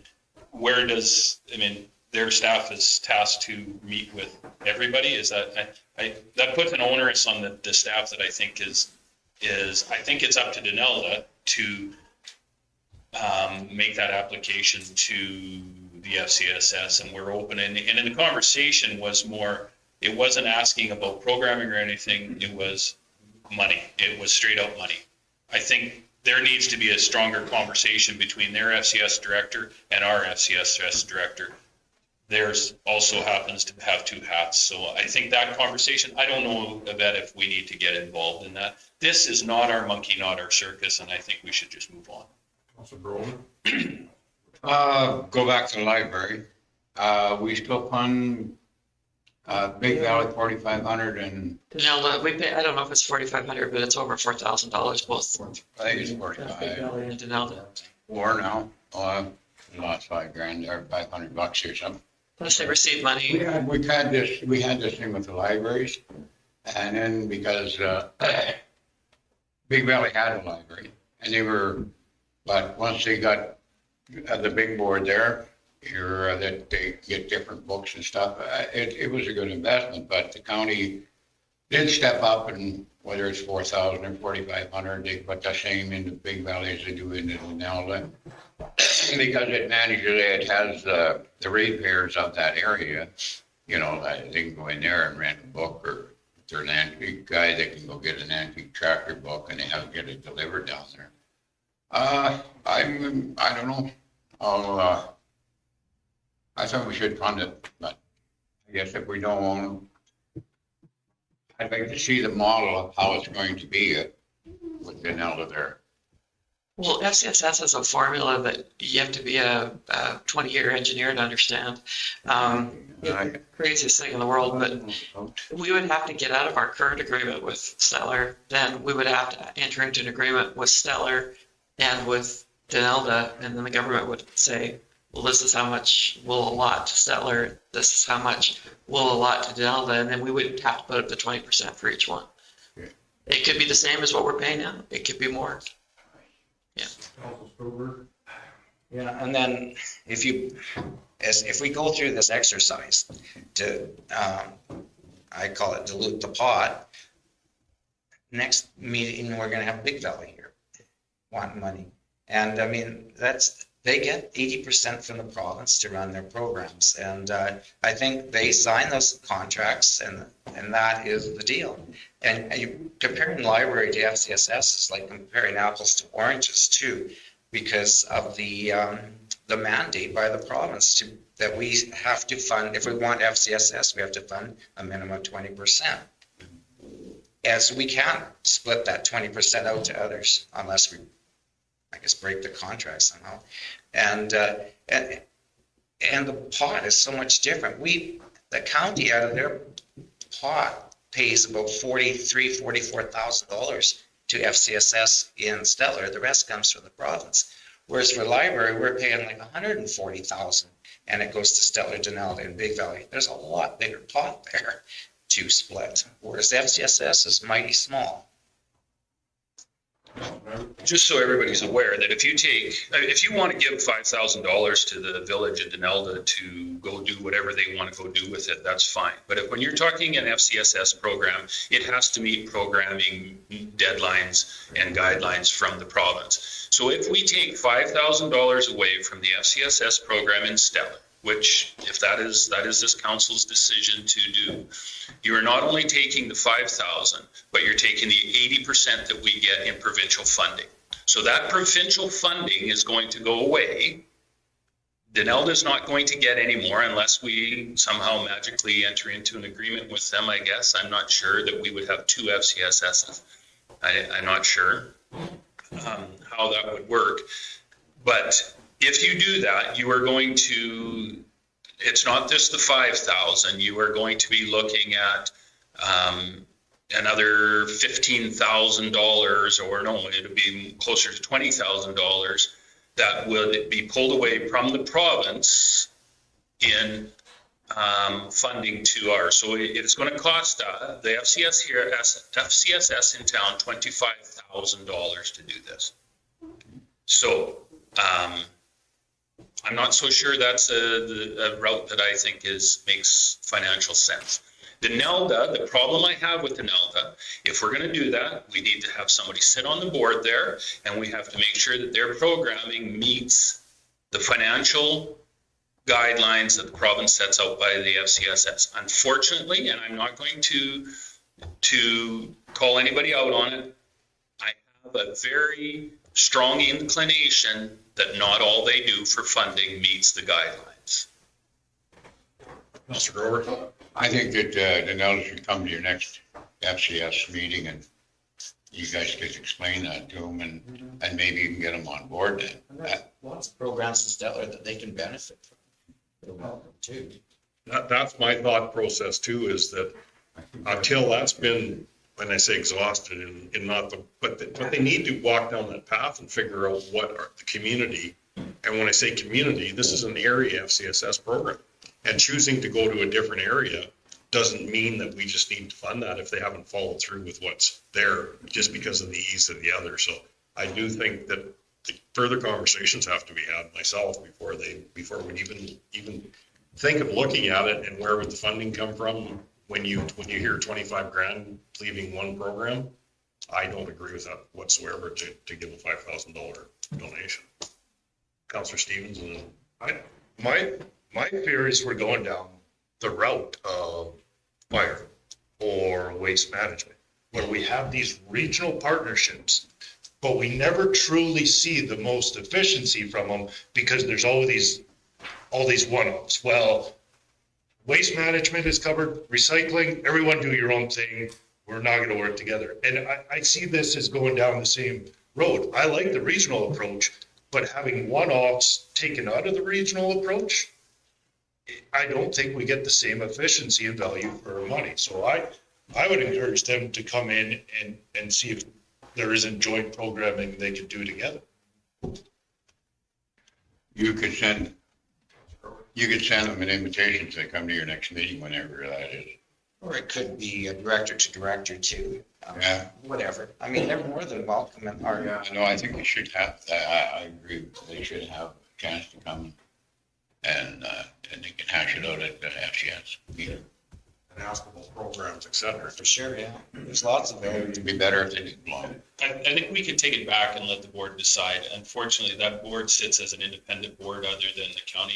It sits as 2 representatives from the community, 2 representatives from the town, and 2 from the county. Not that I think Les has got a little bit of pull. I'm sure we could get something through, but to make that directive from here, I'm not sure if we have the power to do that. You can make the suggestion that we bring it to the board, but I don't necessarily say that we could make them a motion to it. I didn't realize that it was put down at $15,499 is what their budgeting is.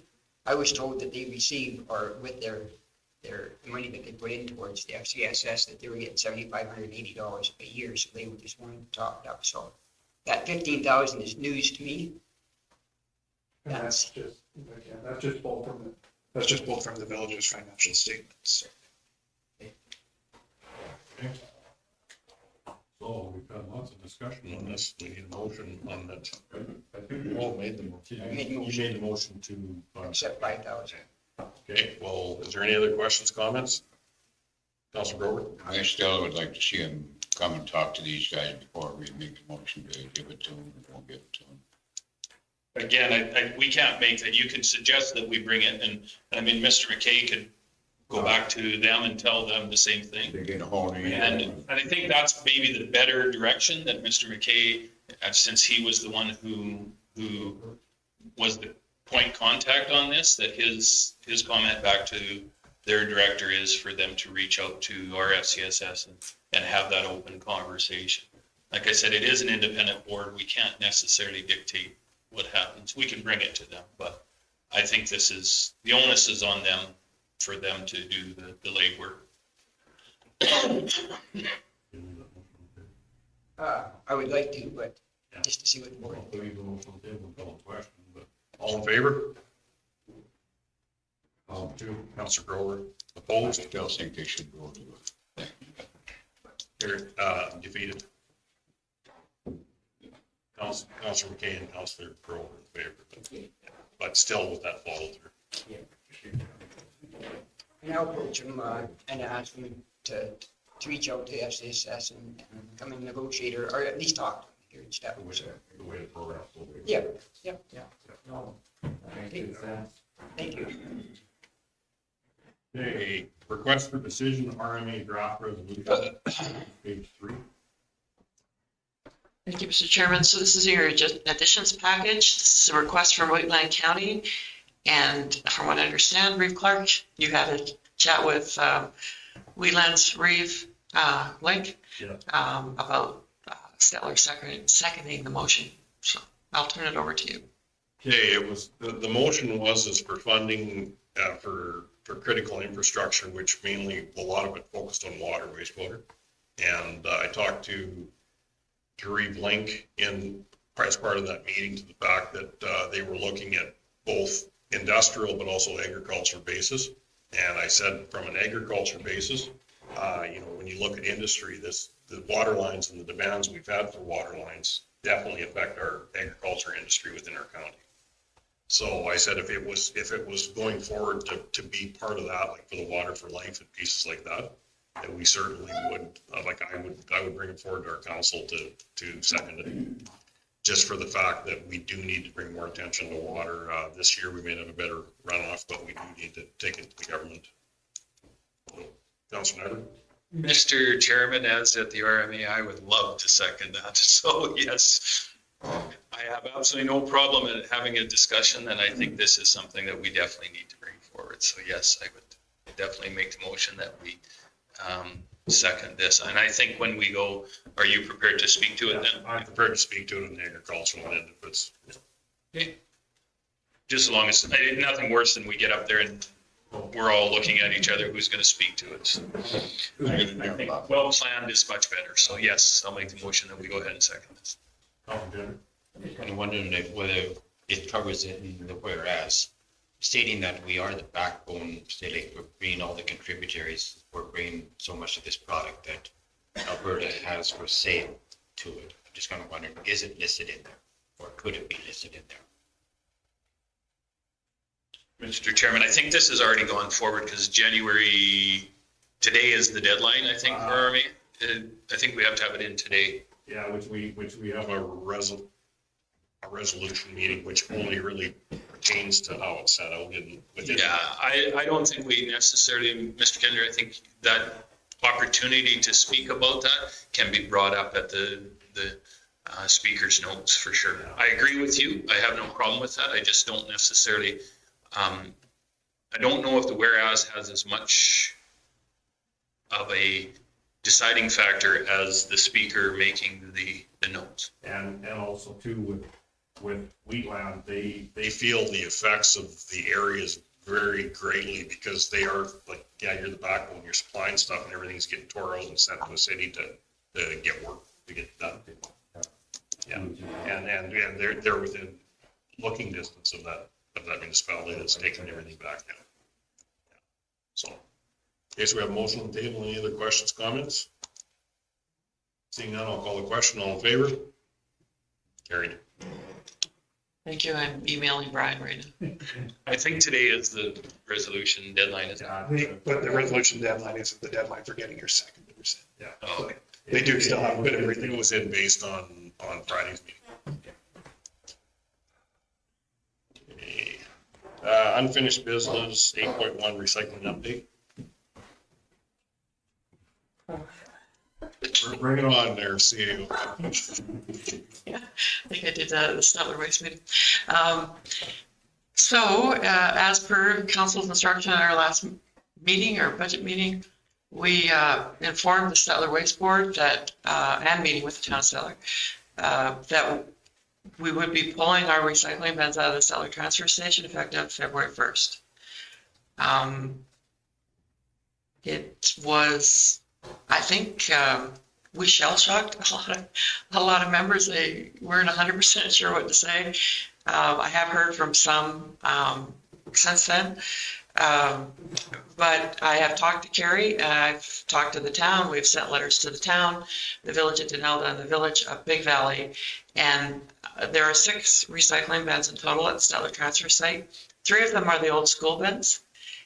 They will be moved either to Carrie's location or to the main landfill so that they can't be used. 2 of the bins will be put at the Erskine transfer site and 1 will be put at Botha. And we'll see how that goes.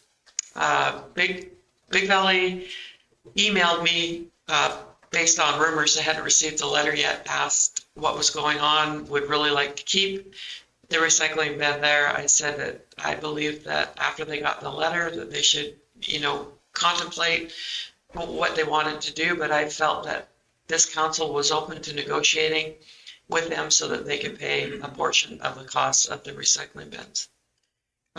When I spoke to Denelda on Monday, they basically asked the same thing. So I haven't got anything formally from Denelda or Big Valley, but I do think that they are very interested in helping pay some of the costs and leaving the recycling bins there. If we don't get it satisfied by February 1st, they'll be pulled out and those are rented bins and they'll be put back at Carrie's shop. Then both members at large on the Stettler Waste Board, I think I can freely say that they weren't happy with our decision. They felt that, and I do believe we are a product of our own success.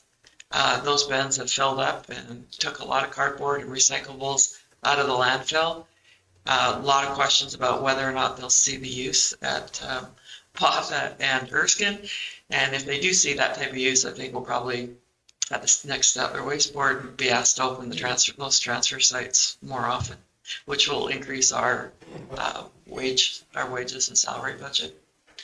Our operators at those sites would also be watching what type of, how it's being hauled in. Yes, yeah. Mr. Chairman, so the 2 bins that are going to Erskine, 1 cardboard, 1 plastic? I think the recycling bin would take cardboard too, but I think there'll be another designated cardboard bin and another recycling bin. And the 1 to Botha? It's probably the recycling. I'll double check. Okay. No, and I just was thinking, and what is our rental on those bins per month? Is it $100 a month? We pay, for all the bins we've got out right now, we pay $860, but I have to double check. I think it's $150 a month. Okay. Plus pickups. Well, we pay for that separately. The real savings is that service of that. And I mean, this is unfortunately, there's a level of service, and when budget comes to a crunch, and I mean, we have to end up looking at ways of saving money. We haven't completely cut the service. We've just modified it to be a little bit less convenient. It's still there for people. Mr. Stolberg said at the community awards last year that it's a little known fact that the same distance from Bymore to Stettler as it is Stettler to Bymore. So I think people just may have to understand that the road goes both ways. We will be doing a information campaign. Nikki will be, getting it out in the paper, getting it on the webpage. So far, we've got a couple of emails, people kind of not happy about what our decision is, but that's been it to date. I approved an invoice for Carrie for November a week ago, almost $9,000, 2 trips to Calgary, and then we get their certificate that guarantees that these have been recycled appropriately. With those bins filling up as fast as they can. I think that we've also provided a solution for corporate garbage that's being, tallied around the area. It's probably ending up in those recycling bins. Town of Stettler, and speaking to them, they are still committed to their recycling program, and they are adamant and feel very positive that it is the best service that they can provide for their ratepayers, and that their ratepayers are very happy with it. So they're not willing to look at anything different. your tender? So we don't own any of the bins? Not really. Stettler Waste owned 3, but they were just spare bins. And then we rented all these bins from Kerry. I just find, okay, if these other sites off that they're really interested into it, they're most welcome to do it themselves. We still have shared usage of those sites. Yeah. County residents use the Big Valley transfer site. County residents use the Denella transfer site. I mean, I use the Big Valley transfer site. So, I mean, there's county residents that are using it, and there's residents from out of the county that use them too. So. And, I know it's been a request not to burn cardboard, but there has been, some transfer sites you do burn that cardboard that really maybe shouldn't end up in that bin. We informed the board that if the cardboard bins were full, and there was a lot of cardboard rather than it blowing around, that if the transfer site had the capability of burning, that cardboard would be burnt. Sorry, Erskine has the capability of burning. Wafa doesn't. Yeah. So any extra cardboard that's coming there is going to be trucked out. Councillor Stevens? So the feedback you got from Big Valley and Denilda was they were willing to partner? Yes. Did they say they were willing, or they're willing to take it back to their councils? Well, no, they believe that their councils are willing to,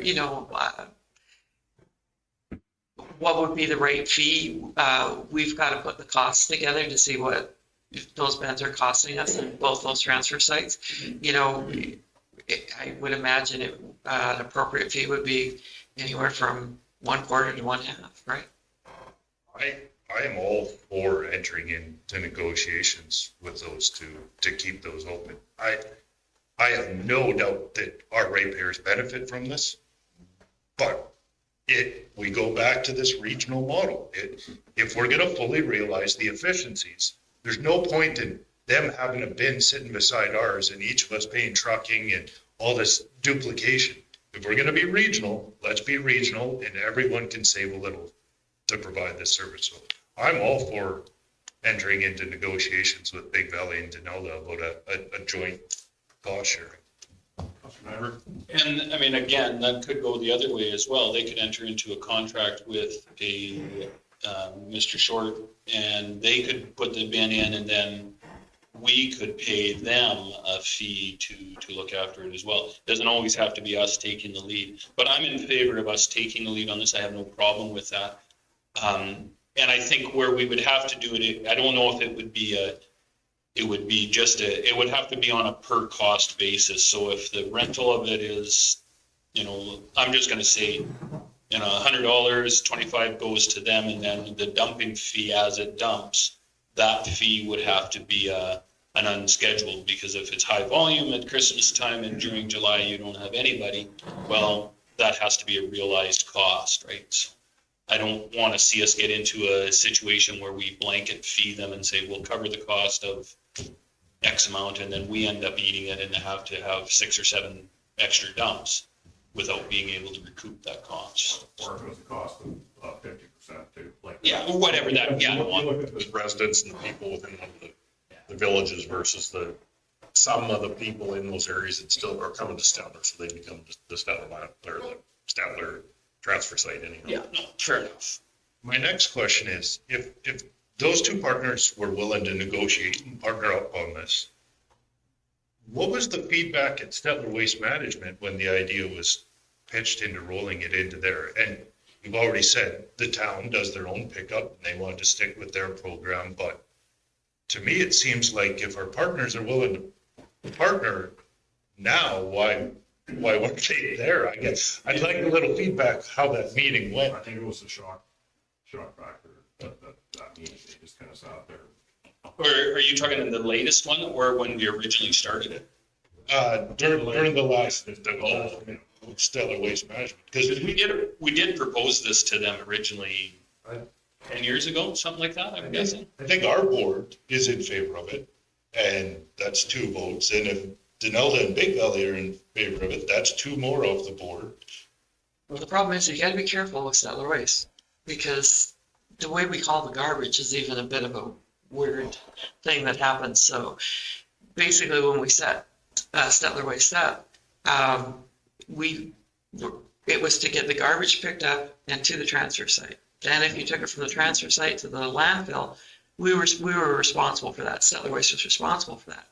So the town of Stettler has a compact truck that picks up their garbage. We couldn't even handle it if it went to the transfer site, because I looked into it, to try and get an estimate on what that was costing us to go from the transfer site to the landfill lately. We couldn't handle it. So what they do is they pick up all the garbage once a week and they take it directly to the main landfill.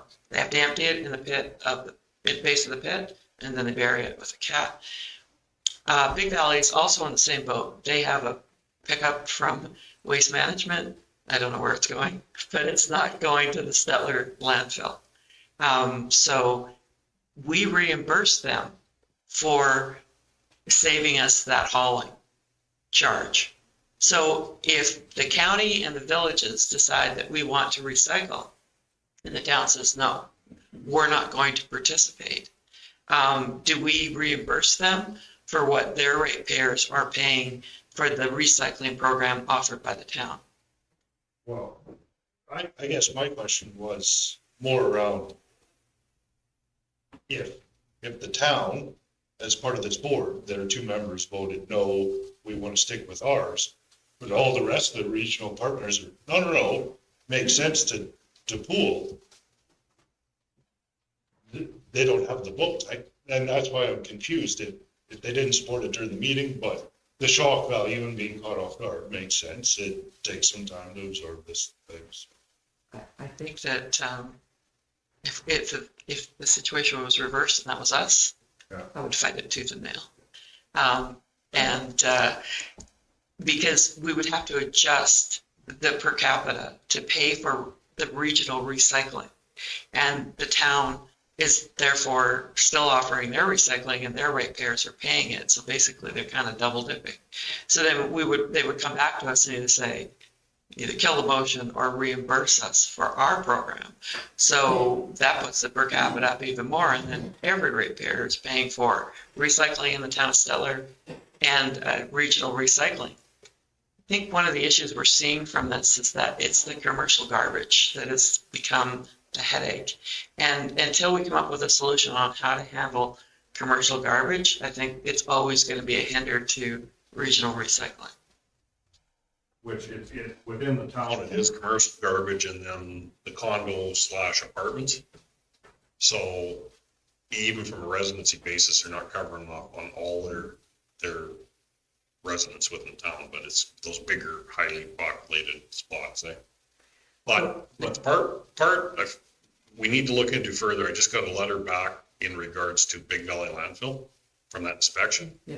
And a lot of the domestics we were seeing there is recyclable rejects. I just read this last night and it's recyclable rejects. So therefore the Sharpies, everything can fall into that category. So what's happening to our recyclables?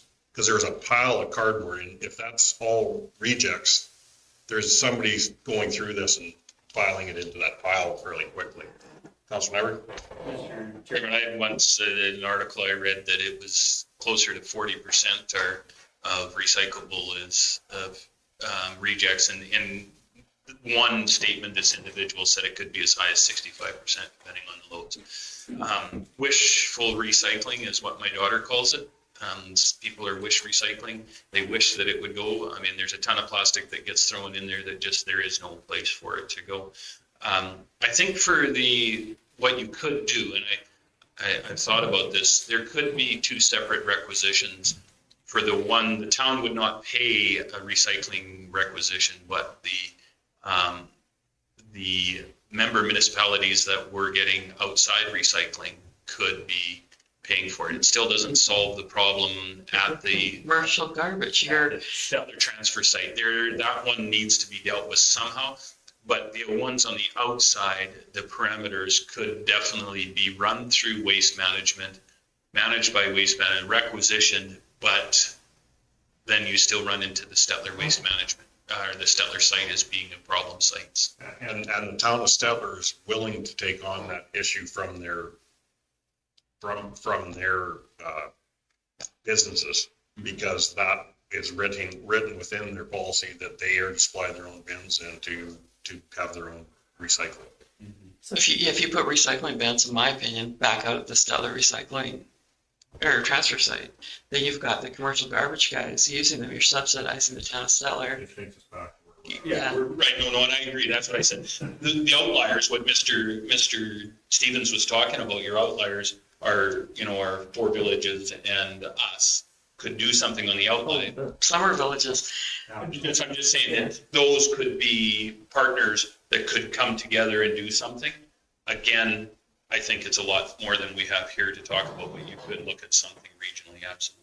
One of the items that came up at the Stettler Waste meeting was that both White Sands and Roshan Sands have their own recycling bins. They pay for them themselves because the county doesn't. We just do Big Valley and Denelda and then all the hamlets. So, I mean, that's an option. Actually, hands down to White Sands. I mean, they have a wonderful recycling program where they even collect bottles. So, and it subsidizes what they do up there. So, yeah, they do quite a bit of recycling. If we went to that, the outliers, the Erskine, Botha, Denelda, Big Valley, all these together jointly, it makes a lot of sense because you are hard pressed to find a county resident that doesn't consistently drive by one of those locations. And it may be a minor inconvenience, but it would still leave a lot of options for our ratepayers to approach one of these. But at the same point, it does put some of the shared costs back for everyone that's benefiting. So if the town decides they're out, I mean, that's their decision, but we're still providing the service and we're getting a bunch of our partners on board. So I'm not sure exactly how the town of Stettler recovers the requisition from Stettler Waste. I think it's included in their taxes like ours is, but then all their recycling and all their garbage pickup is charged by a fee. So that's different than what we do, right? Councilor Gender? I guess someone was asking like, what was the atmosphere within that meeting? If you could have heard a pin drop on it, but it was also one that I forget it. Go for it. But I'll add to that if I may. Yeah, Roshan Sands, at that meeting, we did find out that, yeah, they do have their own recycling program, but the mayor of that was very adamant that the county Stettler shouldn't be picking up the total tab. It should be either waste management or a community involvement to it. So he was very adamant about that at that meeting. Well, he was also said that he figured he probably filled up a bin a week himself because all the cardboard becomes a big business. I think you remember now. Yeah. Yeah, Councilor. The comment that was just made, just be expecting an awful lot of follow because of this. Somebody said that to you? That it was in the meeting. Oh, that we should hear something. That we will be hearing an awful lot of follow-up from. That was more of the members at large, though, than the contributing municipalities, yeah. Well, it'll be interesting to see. I'm looking forward to those conversations because I think it is something we need to have that conversation. Anybody out there, if you guys, and I've been passionate about recycling for a very long time, but I also is very cognizant of the money that it costs us to do it. So I would love to have that conversation with anybody and can keep up with just about anybody on it. So. Councilor Stolberg and then. No, I think it's a great idea to start the conversation with our partner municipalities because, it is costly to recycle and it shouldn't all fall onto the county. But I can see where the Stettler transfer station is going to be the problem. And it has been mentioned that it's commercial cardboard recycling that's the problem, but it's much more than that. All the larger residential cardboard, everybody buys new appliances or furniture and various things that come in large packages, and that all ends up being recycled through Stettler transfer station in the town. So I think it'd be advantage for the town to enhance their recycling with some contribution to that, because otherwise it will end up being burned, which nobody wants either.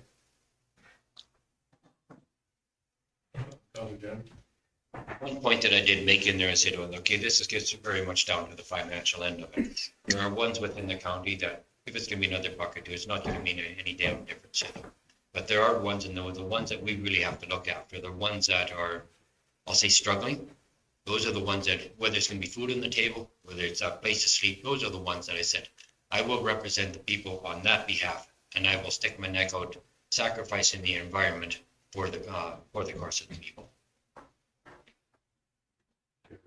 Yeah. There was one group in particular that was brought to my attention that may be kind of caught in the crosshairs. And I never really considered this until a public citizen brought it to my attention, and that's the food bank. And they go through truckloads of cardboard. So I guess, are we willing to assist them in any way? Because that, further to Ernie's comment, you want to talk about groups that are struggling, that's the definition. Are we willing to assist them if they require it, now that we've added it and another cost onto it?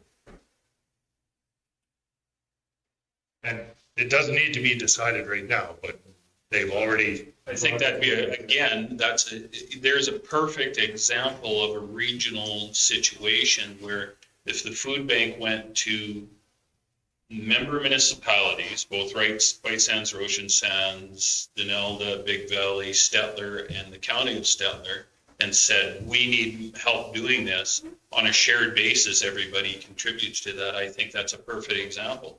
Again, it shouldn't necessarily be just the county of Stettler, because I'm sure people that use the food bank come from everywhere. So, yeah, I'm not necessarily sure but I agree that, unfortunately, there are going to be some hardships out there. That particular group could definitely, approach all the member municipalities and say, hey, what would you be willing to do? Maybe they're the ones who approach Stettler Waste Management for the cost of a bin. There's a perfect example of it all being covered. Or donations from vendors or something. Yeah. Those avenues should be looked at, I believe. Yeah. Councilor McKay? One more point there. There is talk about eliminating burn pits altogether, and I think that's going down from the province. If that does, that's going to just magnify the problem of burning extra cardboards or whatever. So. Well, I don't know if that's necessarily there. Talk. It's not going to happen right away, but there is talk about doing so. Make a motion to receive this for information, and thank you for following up on that. Appreciate it. Okay, any other questions, concerns? All in favor? Carried. Motion to recess for Lunch? food bank. Yeah. Lunch, all in favor?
Have, 1:01 PM.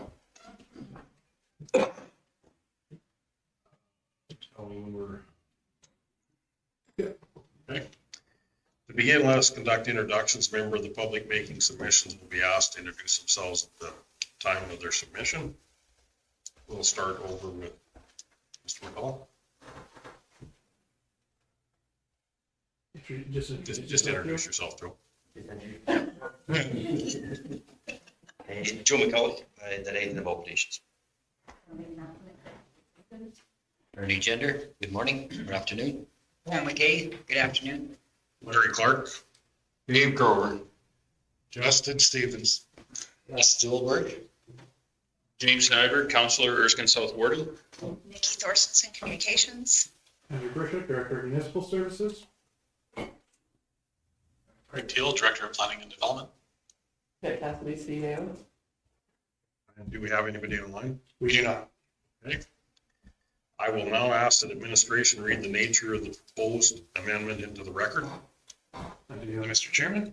The advertisement reads as follows. Notice is hereby given that the County of Stettler number 6 is proposing to amend the Municipal Development Plan Bylaw 1414-09 by replacing policy 4.9 and policy 5.13 with the following. The applicant developer of a subdivision is required to dedicate to the county at no cost to the county except as provided for in policy, road widening along all road frontages of the regular quarter section or parcel being subdivided where the road allowance is not already 30 meters or 99 feet wide.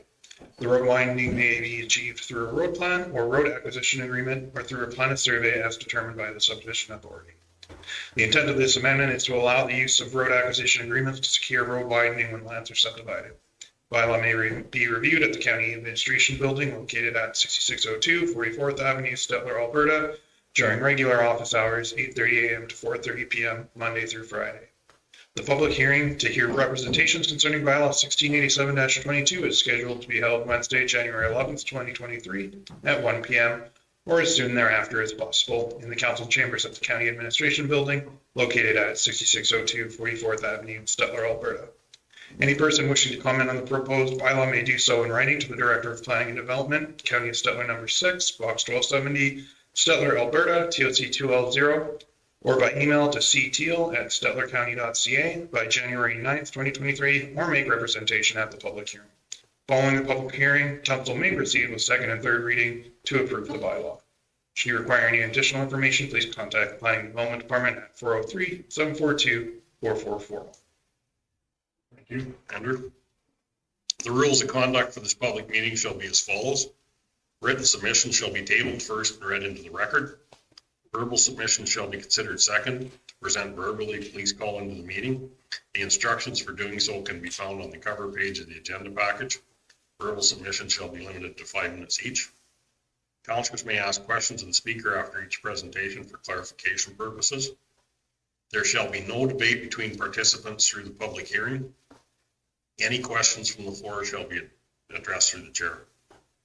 I will now call for any written submissions in support of the proposed bylaw. There are. Okay, thank you. And also in opposition, is there any in opposition? There are none. I will now call for any verbal submissions in support of the proposed bylaw. To indicate if you have a verbal submission in support of the proposed bylaw, please press *5 on your phone now. Still no call-ins? No call-ins at this time. So how long do you have to leave that for? We could probably wait 3 minutes. Just tell us when to go for Yeah.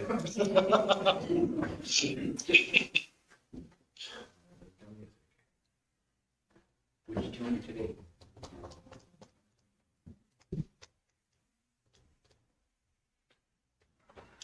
Joe, can you sing us a ballad? I guess also included with that, Andrew, would be either in opposition or. Yeah, if you're in favor or in opposition to the bylaw, there are instructions on the screen to join, as well as instructions on the cover of the agenda. Yeah, which the 3 minutes allow. Yeah.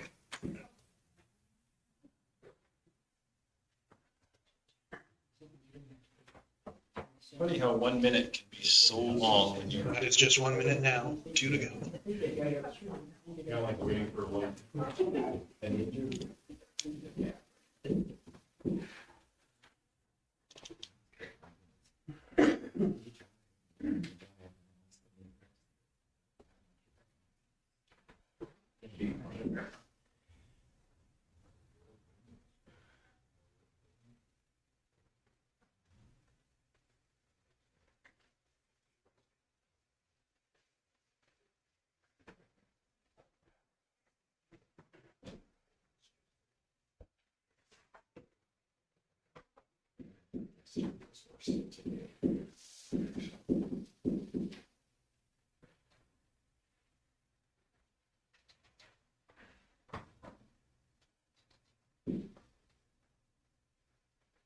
There's somebody out there trying to get onto our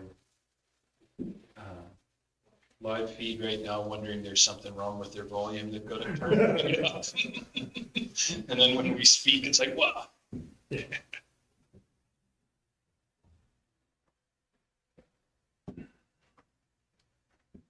Radio world, you never want dead air.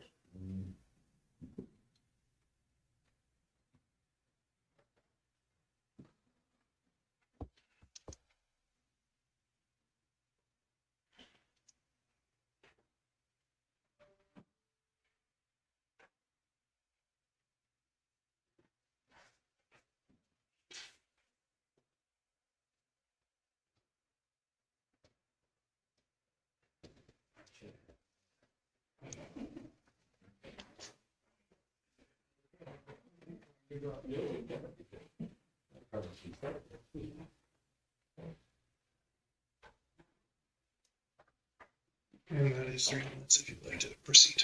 Thank you, Andrew. After waiting 3 minutes, we have no verbal submissions in support or in opposition. So I would ask if our development officer has any presentation to give clarification to public hearing. Right on, Reeve Clerk. Thank you. And are there any questions of clarification from council? Right here. Oh, sorry, carry on. Okay. Did you have a question? No, I was ready to. Okay, seeing no other submissions or questions, I will now declare the public portion of the public hearing closed at 1:09 PM. All right. I'll give you the motion to go to second reading of bylaw 1687-22 as presented. We got 7.2. 10.1. Page 172. Yes, okay. Okay, so second reading, any questions, concerns? No question, all in favor? Carried. Councilor McKay? Third and final reading. Okay. Any questions, concerns? Seeing none, all in favor? Carried. Now if we could proceed to 7.2. Yeah, 7.2, request for decision. Road dedications, upgrades, and subdivision registrations. What page are we on? That would be page 43 of the package. 43.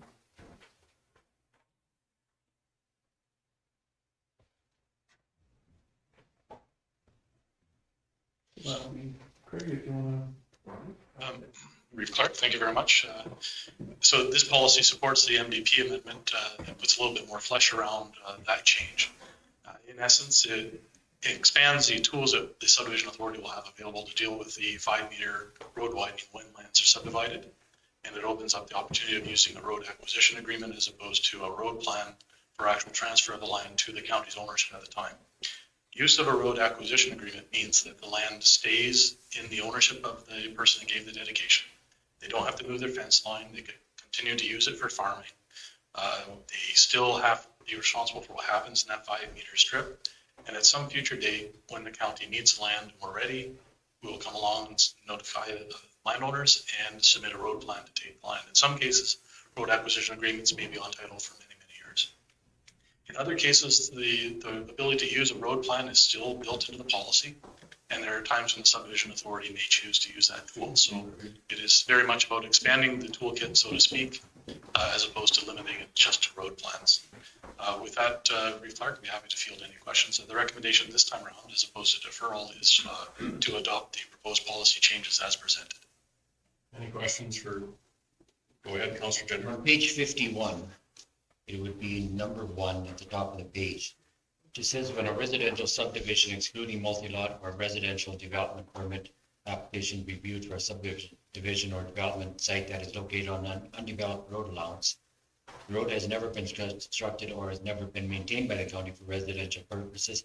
The county will require that the applicant construct a road at no cost to the county. I'm just going to wonder, like, in the past, we had a policy stating that it was kind of a shared use. I don't know whether this still applies to this, and it was about a $10,000 contribution from the. Reeve Clark, that part of the policy is not changing. I believe that policy for the $10,000 cost sharing is still in place. It's not impacted by the decision being made today. Just for clarification. That is a separate policy that allows for cost sharing, but it is structured in such a way that it's at the discretion of council. And that would be, I was just gonna pull up what policy number it is for your reference.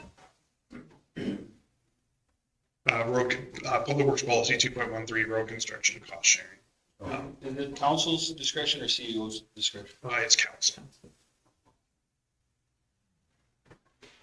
Thank you. Any other questions? Mr. Chairman, again, and Craig already knows with the policy, my concern is that we make sure that we do get the registration. So what is our checks and balances again for making sure that we do indeed get the registration in place? I just so often what we've found in the past where we've thought something has been done, but there's not. So is it going to be part of a development permit that is one of the things that have to be signed off before the development permit goes forward? So just for clarification, Reeve Clark, development permits don't allow us to get land for dedication. Only the subdivision process does. If we want to acquire it in other cases, we'd have to negotiate purchase. But when we're dealing with a subdivision, we're allowed to get road dedication without compensation to the landowner. And the check and balance for this is once the subdivision authority, municipal planning commission, has granted tentative approval for a subdivision, staff work with the applicant to follow through on those conditions. So if one of the conditions is a road acquisition agreement, and attached to the material, you'll see a draft or a suggested text. That means the follow-up stage after the tentative approval would mean the applicant has to sign the agreement, and that agreement then has to be registered on the title of the quarter that's impacted by the subdivision. For staff, what we do is we add that to what's called the subdivision approving authority form that goes on to land titles. So the check and balance is you get your tentative approval first. It says you have to enter into a road use agreement. Staff are looking, if you don't use a road use agreement, we don't authorize the plan to go on to land titles. And to make sure that the agreement doesn't get separated from the plan you want to submit at land titles, there's an opportunity for us to write on the form saying, dear land titles, essentially, you can't accept the subdivision if the road acquisition agreement isn't in place.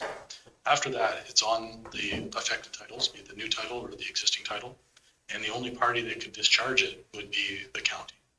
And that discharge would only occur once we are actually doing a road plan, in which case that's when we say we don't need it any further.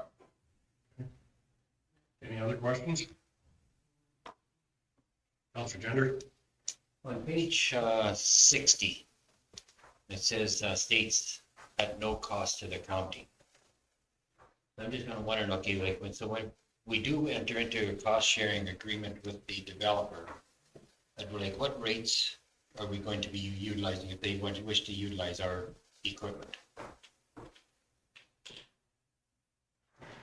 If I can, the chairman, usually we would cost out the project, and what we've agreed to lately is using rates that, so last year's cost. So if we were costing something out 2023, we'd use the rates and what it costs us to do it in 2022. That's for what it would cost for the county in order to be able to utilize that piece of equipment. So is that fuel, machine, Depreciation, operator, benefits, everything. Okay. It's a must, I find it a much more realistic cost than the road builders. Crazy about the road. Thanks, Yvette. Any other questions?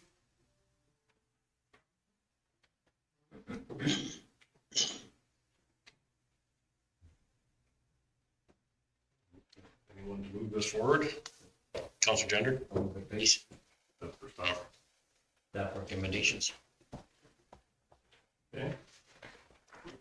Any other questions, concerns? Call the question, all in favor? Carried.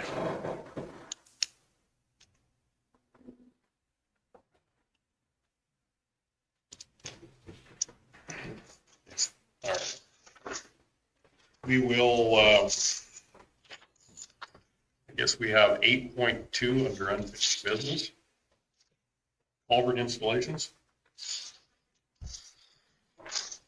Counselor Gender brought this forward.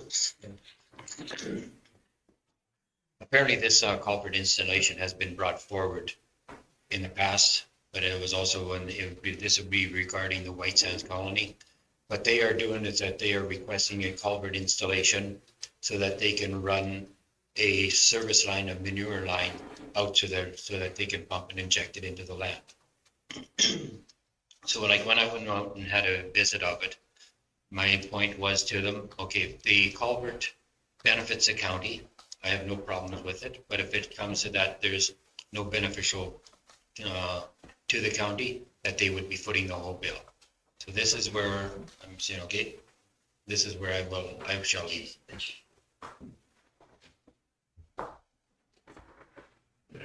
But the only other stipulation I made, okay, if this culvert installation, because it is not much of a road grade, they're requiring about a 24-inch culvert, that it may not be able to be enough in order to cover for it, for being able to sustain the loads going over it for the road, that they may have to go to a heavy scheduled pipe in order for it.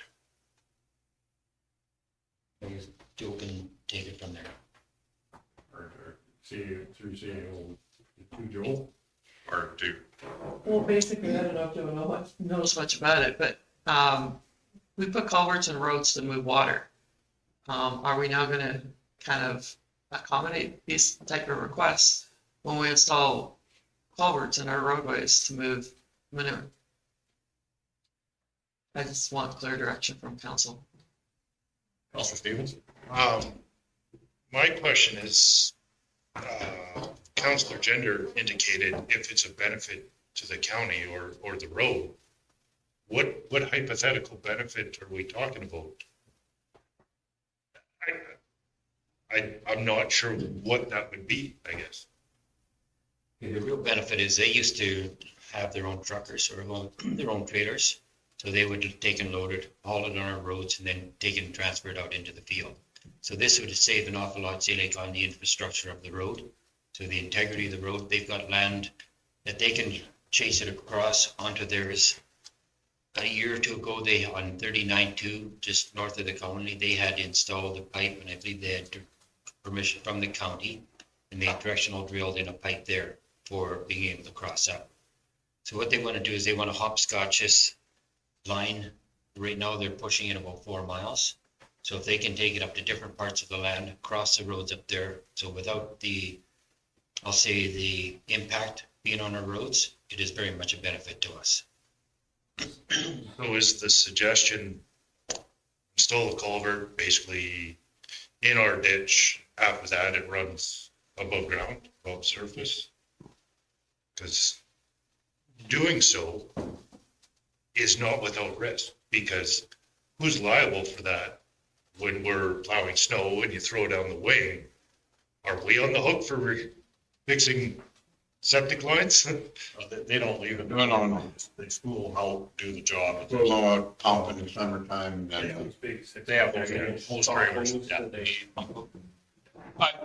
Mr. Chairman, I have no problem, but I do think this is everything that we do is an implicit value to the county if you're gonna take people off the road. If they wanna do it, I think it's on their dime. They wanna put a culvert in, put it in, make sure that it's up to grade. They wanna put in an approach, again, they get an approach application and they get it and they do it. This isn't something we should be concerning ourselves other with the fact that they want it, they buy it, put it in, it meets our specifications. Who cares? We don't need to put the culvert in there, but this is no benefit to us. And in that. You could say that it's a benefit because they're not on the road, but yeah. Yeah, I think the real benefit lies with the landowner where they don't have to truck. I mean, they're saving themselves a lot of time, labor, and cost by not trucking it. So I think they'd be probably more than happy to cover the cost of a culvert. Councilor Jenner? No, like it was indicated that took it very well. I did not want to take it one way or the other from it. But on this one here, like they have reels of pipe. It's a 12-inch sewer line. They might have a pump say, every 2 miles to keep the flow going. And these reels, they put about 3/4 of a mile on a reel. But with that, back to CAO casting, that would be the county would install that and bill them for it because it's on our road right away. Well, that's a concern because, you know, that takes our workforce away from maintaining roads and, but that's why I'm looking for direction. Do we do it and bill them, or do they do it and we make sure that, you know, they take out an application, they meet our specifications, and they install it? Councilor Jenner? I would just soon say like if they Supply the pipe, whatever we request, especially if it's going to be beyond of what we do supply on the general road allowance, and that, but we do install it, and then it gives our public works the right to be able to say whether it's going to have to be lowered within the ditch, whatever cover we require.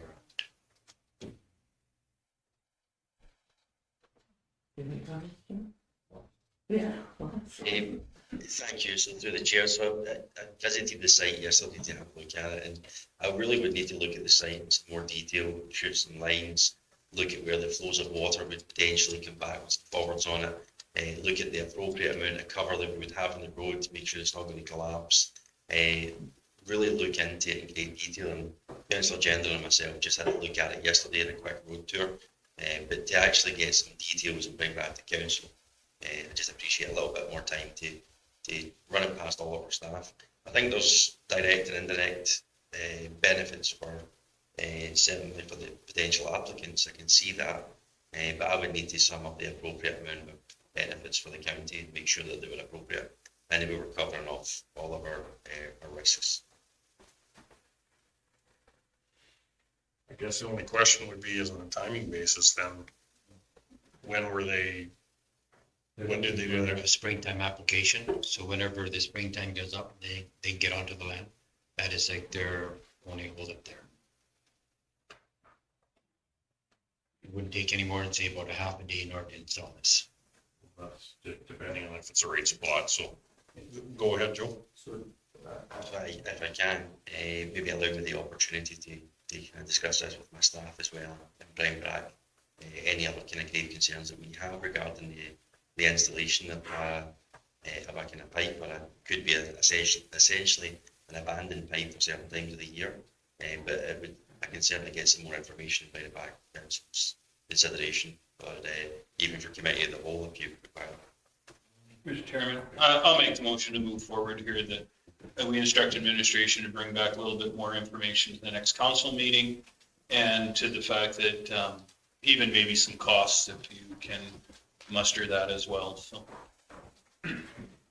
Councilor Stolberg? I was just going to add, it might be beneficial to have a discussion at committee of the whole on, and if we need a policy on something like this, because this is just the first of many. And I know for moving water too, lots of times they would rather go under the road to pump water, or go from a well on a farmstead to across the road and things. So this could be the first of many, so we might be best to be prepared. And I have no problem whether it's a council. One of my other concerns is Alberta environment approval. Like, do they have all their approvals in place so that they can take the stuff out if it's supposed to be incorporated in the land? Do they have a window in which it has to be done? Because our phones ring off the wall every spring when there's a lovely odor that's coming from the north of town here. And also auditors go. I kind of see this as oddly similar an approach to our approaches. I mean, we have specs and standards. You make an application because we need to be aware of it and confirm that there's no issues in the location and the road. You make that application, and then here's our specs. If you want to install it to these specs, go ahead. We'll make sure that you comply. Otherwise, we'll do it at your cost. You'll have to reimburse us. And it fundamentally, it's not much different than an approach. Yeah, we can do it. You make the application, here's the process. Do you want to do it and follow our specs, or do you want to bill you for it? I guess the only one thing on that though is if we do it ourselves and we do it to what we know it's done to our spec, we know cover everything else is done to our spec, or we're gonna have to have engineering work on it. And that could be part of that same cost if we do it as part and parcel. But it is our roadway. It is crossing our roadway. The approach, you're gonna take your risk when you turn into the approach or if you went in the ditch, but the roadway, it is our roadway. Plus it's one of our main roadways too, right? Just go ahead. Probably, thank you through the chair. Probably one of the largest concerns, only concern I have at this point, just visiting the site once, is the general coverage that we have above the pipe. That area is quite low there, but definitely having a look at it and making sure we have the appropriate standard and cover for our road, because if it gets blown out later on in time, we could be liable for damages. Okay, we do have a motion on the table with a suggestion to discuss it committee of the whole too, which that's all. I don't know, whatever, the next meeting, I just gave it council because their committee of the whole will probably come before they have a lot of time to deal with it. Okay, well, questions on the table? Any other questions for a vote? Call the question, all in favor? Carried. Okay, we have our delegation. Do we have, is there the two or is there a third one coming too? Just the two? Not just the two. Okay, well, welcome our delegation, Stettler County Museum. We'll just do introductions, Wayne, I guess, in case I don't know Karen knows everybody, but. I want to know who these two are. Start with Joel. That would be your introduction, Joel. Joe McCullough, Director of Operations. Ernie Gender, good afternoon. Oh, McKay, you know the red gold? Larry Clark. Dave Grower, Big Valley. Justin Stevens. Russ Middleburg, Weimar Indian. James Nyberg in God's Country, Erskine South Warden. Keith Arsenson, hello. Michelle Hoover, Legislative Assistant. Andrew Burchett, Director of Municipal Services. You got Cassidy, CAO. I'm Wayne Nixon, Karen Holland, Manager in the museum. and I'm a museum member, board member. So, but I kind of would like to wonder if we could get some, give me a chance to think of the word here. And I did shut my phone off so James Nyberg wouldn't phone me when I was up here talking. You knew I was. Just some, I'll start. I can't think of what I'm going to do. Anyway, I'm kind of on the other side of the table here today, and as on behalf of the museum, but we've done our budget, and I think you probably have a copy of the budget.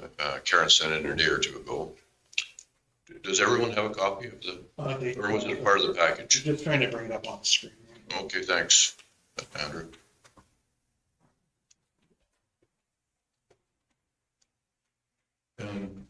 Joe, I was a former counselor here a few years ago, so I'm just newly retired, but in my second year, so.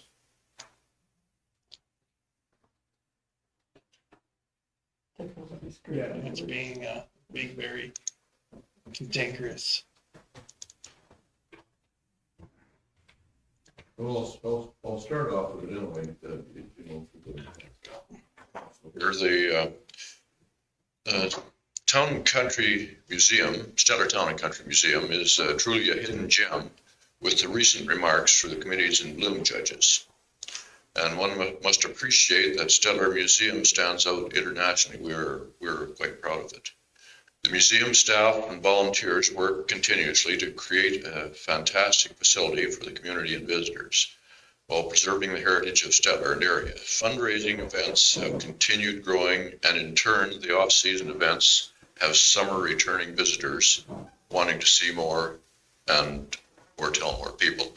And that has a lot to do with the museum fundraising that we do in the fall and late the night that people come to around Christmas time. So people wander through and see what some of the things that there are to see and do really want to come back again. The financial support of our municipalities, enriched with a continuum of part-time staff and volunteers, have made the museum what it is today. Our tourist base is primarily Albertan, many of whom come off the QE2 and find a gem. In the previous year, the museum has achieved the following. We have archive room organization and data entry. And the staff continually changes some of the displays. We've partnered with the FCSS and Town of Stettler for the last 1st July celebration and doubling the people that come to the grounds. 1,410 people came through the gate on that day. We've partnered some of the successful fundraising events that I've mentioned already are Light the Night and 42 community displays. Was that this year, Karen? No, that was 2021. Okay. 925 vehicles and $14,000. The July the 1st celebration, we had 1,410 visitors, more than double to 2019. We partnered with the FCSS and the Town of Stettler. Night of Terror at the museum, 1,036 scared people, $10,360. Awesome hardworking volunteers have maintained the yard, flowers, lawn, trees, and drainage, plus volunteered during fundraising events. We've partnered with Community Events Organization, Alberta Culture Days, Libraries, Amazing Race, and Reardon Services. We purchased 3 acres from the county for future development and the building that is across there now.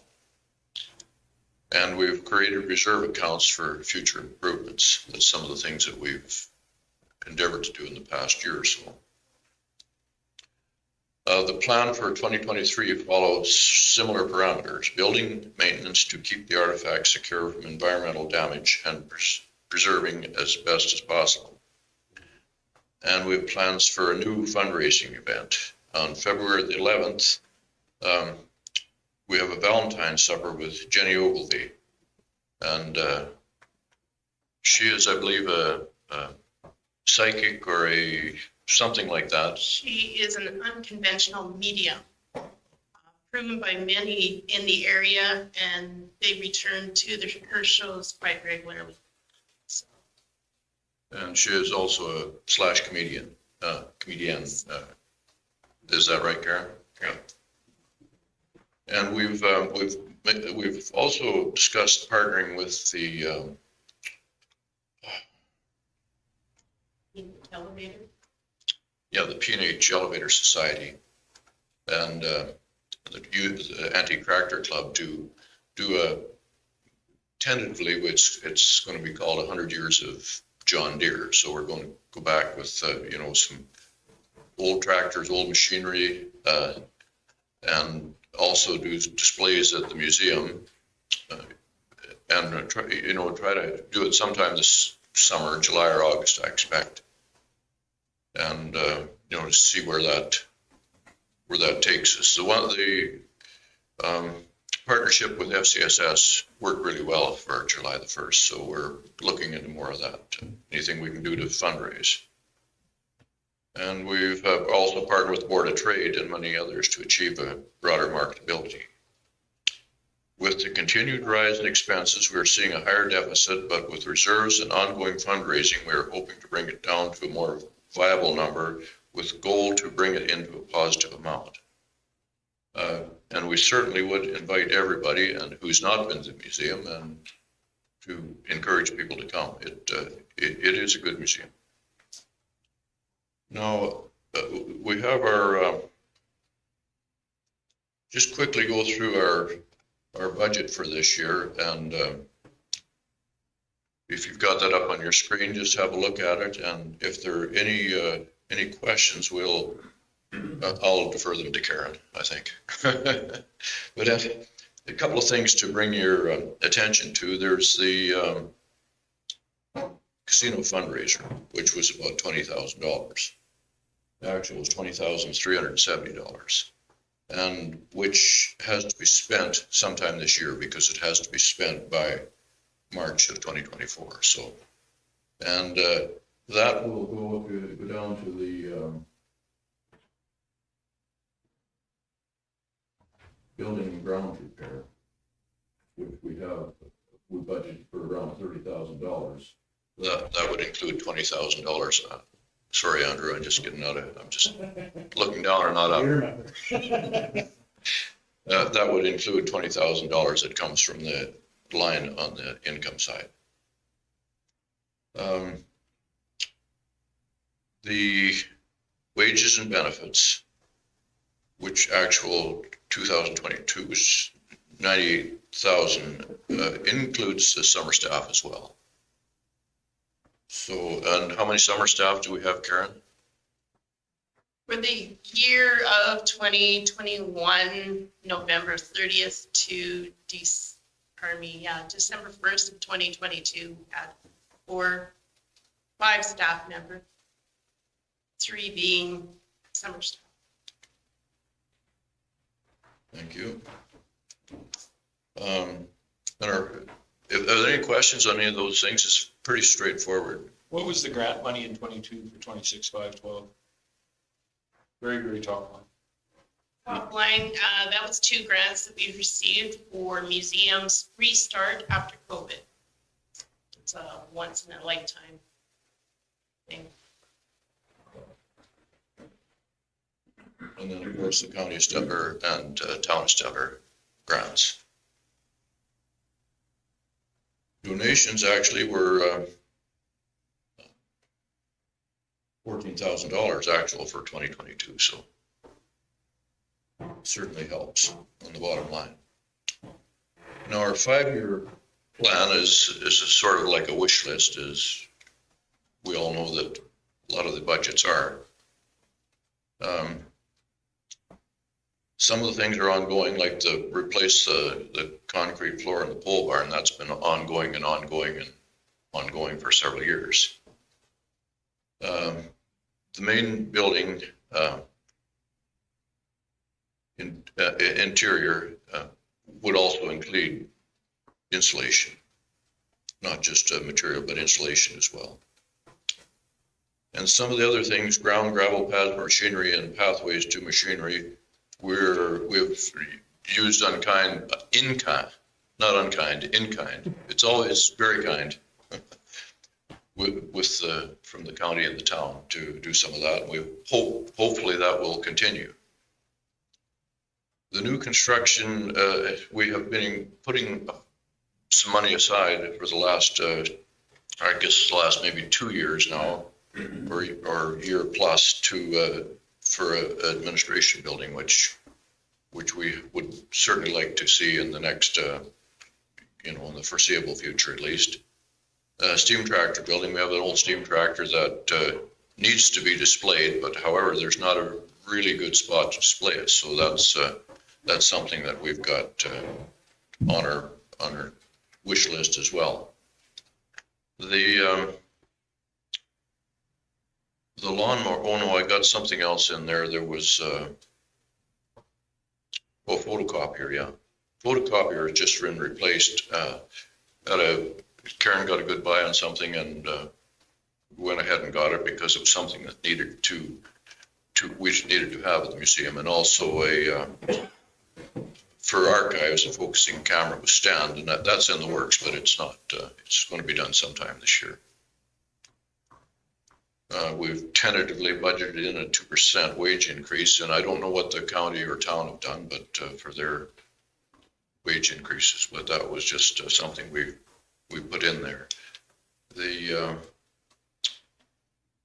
Now the lawnmowers that we have, one is 5 to 8 years old, and the other one is about 20 years old. So they're they're still usable, and we still have a mechanic volunteered on staff, so are not on as a board member, so, and he's so far keeping them running. I guess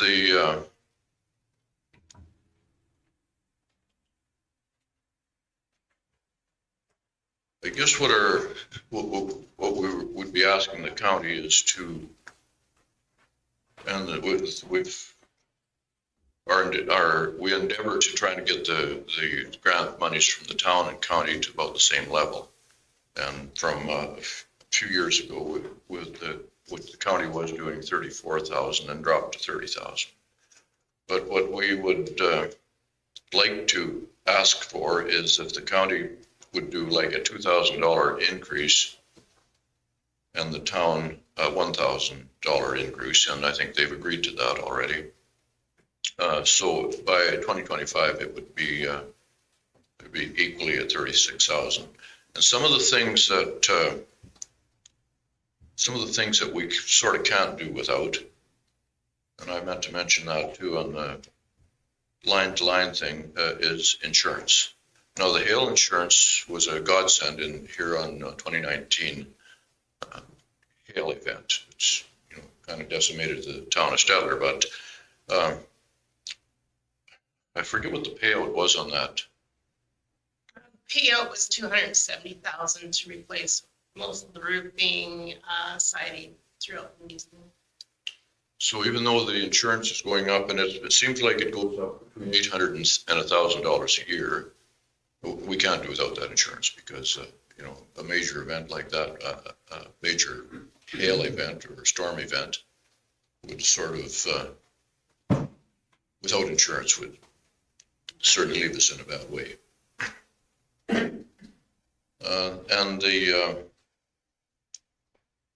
And utilities. I mean, what can we do about utilities? I mean, they're going up.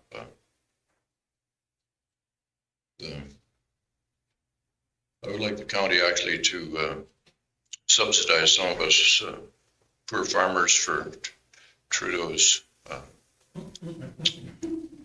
tax. Is that possible, Yvette, or? Okay. We already are. Don't worry, we are. But anyway, that's our ask. So we'll certainly leave it with you. And So just to be clear, Mr. Chairman, if I could, your ask is for us to increase the go forward budget by 2023, 24, and 25. Is it? Okay. And so that's just a very modest increase, and that would even us up again with the town of Stettler. The actual cash out of hand would be, 15,000 plus the 2,000 because of the land purchase agreement. Yeah. Karen, do you have anything else to add? Have it covered. Okay. Any other questions? Any questions? Councilor Stoll? I just had one. I see on the memberships and admissions, you had quite a good sized jump, almost doubled in the 23 budget to $7,000. What are you anticipating there?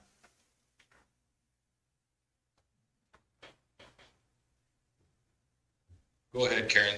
Go ahead, Karen. Yeah, go. The budget committee felt that admission fees of $5 per adult should be doubled, so we should raise that to $10 per adult. Okay, gotcha. And we haven't done much about memberships. And the memberships, I think now are $10, are they? Yes.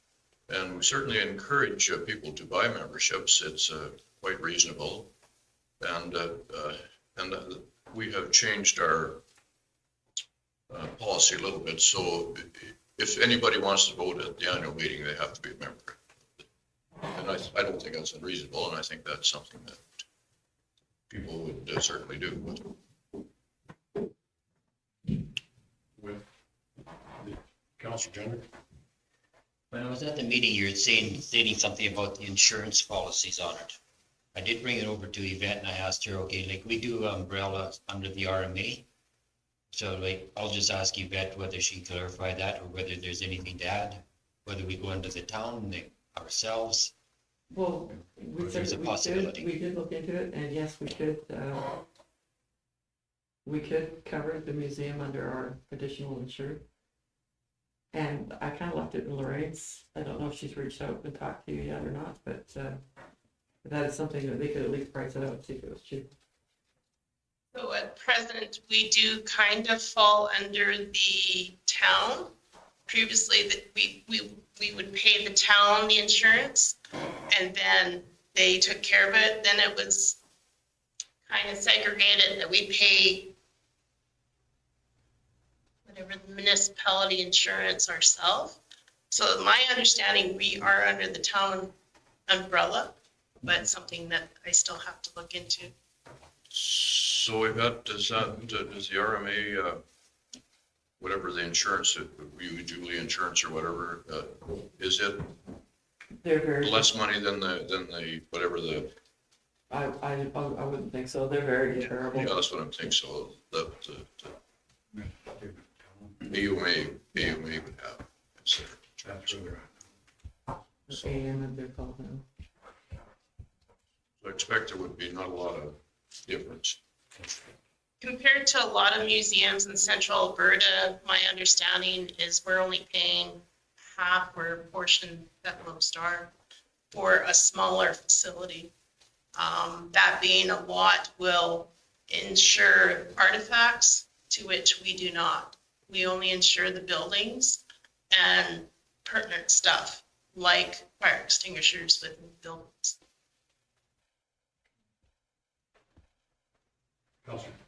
So, Mr. Chairman, through, have you guys, when you did your strategic plan, was there opportunities to expand your business in the sense, and I'm just wondering if there's opportunity to commercialize a little bit more of what you're doing.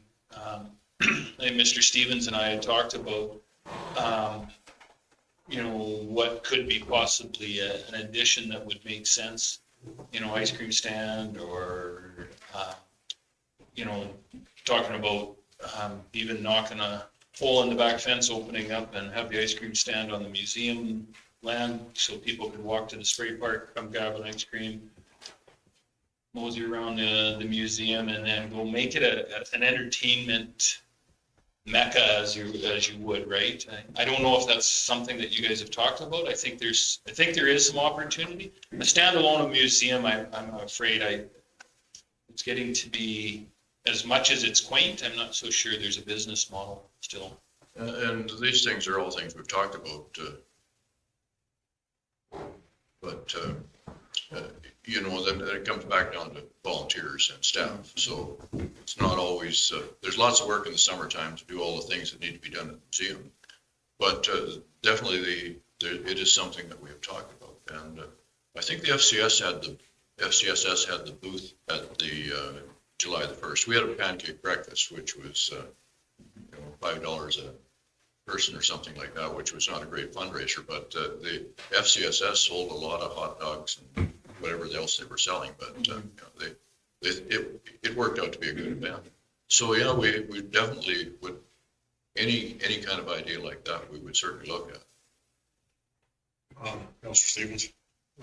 When that was discussed for the ice cream stand, which was not open this year, where we run into issues was the logistics of it.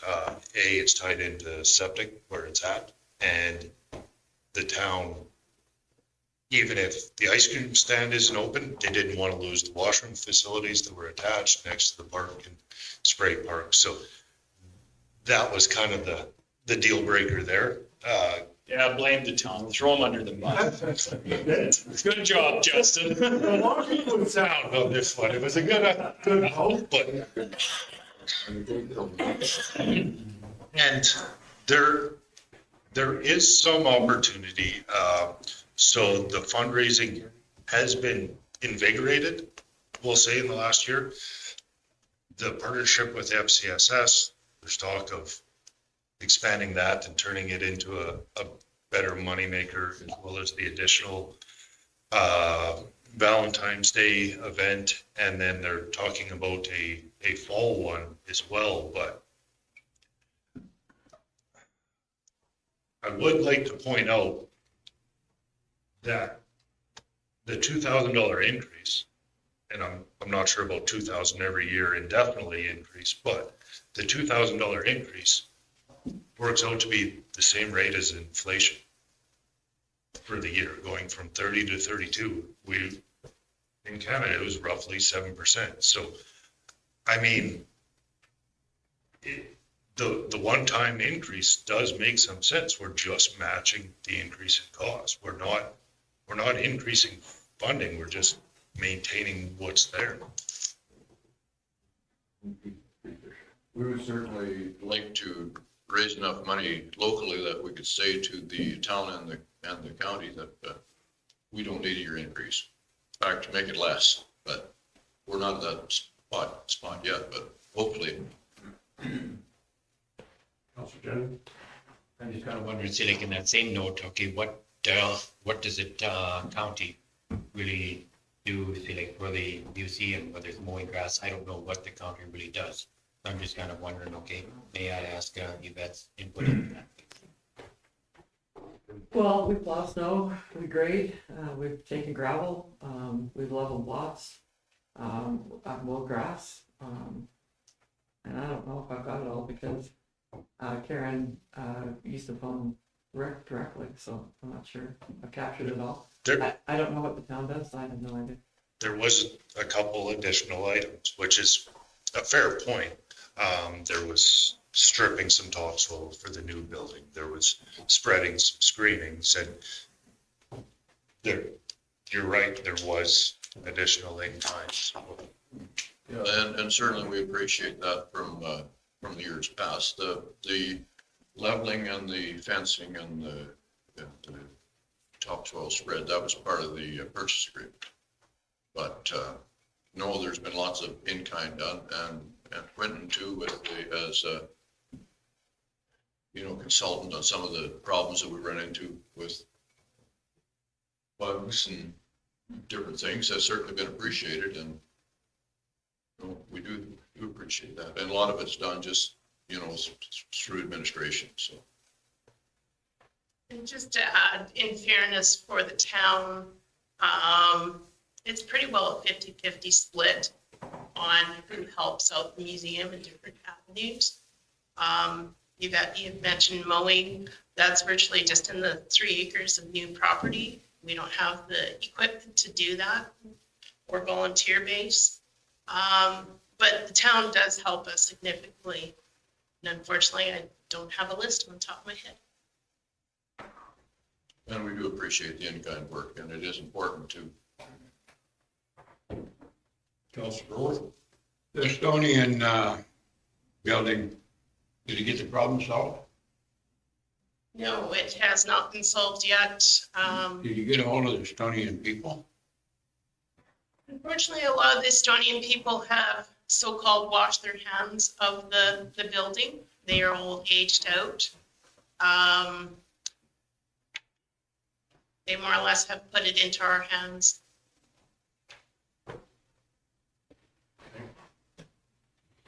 Councilor Hubert?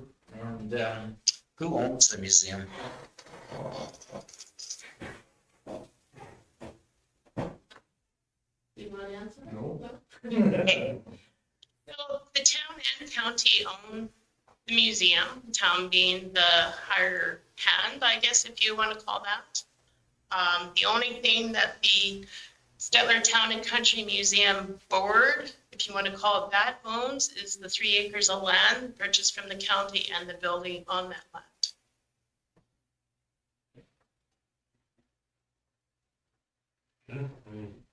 Councilor Jen? I just kind of wonder, okay, like these donations, say like, was there a good portion of it put towards the purchase of that land? I'm just kind of wondering, okay, if there's other donations put into it, are these individuals or groups, are they recognized with a plaque or, I don't know. Our initial down payment was an endowment from the Shearsmith estate, and there are plans to make sure that the Shearsmith estate is recognized for that property.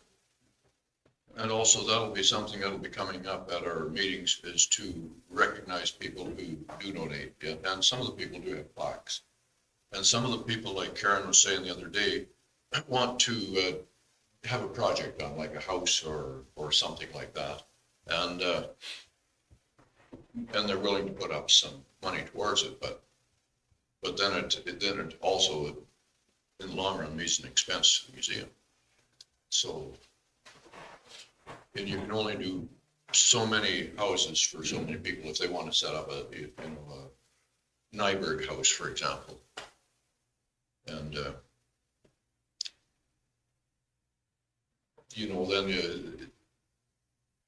then somebody else comes in and say, well, I want a house too. So it's all good, but it takes time, and at the end of the day, you know that you're going to be having to subsidize it. Councilor Gender? Like I said, it's been stated many times by Councilor Nyberg. Yeah, we'll put into the initial cost on it, but the maintenance, we sure as heck don't want to have anything to do. No, that's very true. Councilor? Yeah. And I can appreciate, with all those older buildings, the upkeep is really high because they don't have the good windows of today and whatever, and they got cedar shingles and whatever, cedar siding and all that. It's a tremendous amount of upkeep, and I know maybe that hailstorm was a blessing in disguise, but as time ticks on, even the new stuff is going to deteriorate to a point. So I know you got your work cut out for you to keep it in good shape, but I mean, you do a great job of presenting our area's history at the museum, and I think it's a bit of a shame more people don't tour it, and then maybe that could be an avenue to explore, maybe through schools and stuff, to get an appreciation in the younger generation for our history, and keep them coming, I guess. That's been a discussion as well, to try to get more local people come, and to also to have the school kids come in and do a demonstration or something like that. And it's been part of our discussions for sure. I thought the events you partnered with Culture Days at the museum, especially the Ukrainian stuff, was excellent. At present, also, I should enlighten that we have a marketing lady that has volunteered her time to redo our website and all our social media. She started that here in October, and we really noticed the influx of hits on social media in just that short time. So hopefully come summertime, will help with bringing more people to the Stettler Museum.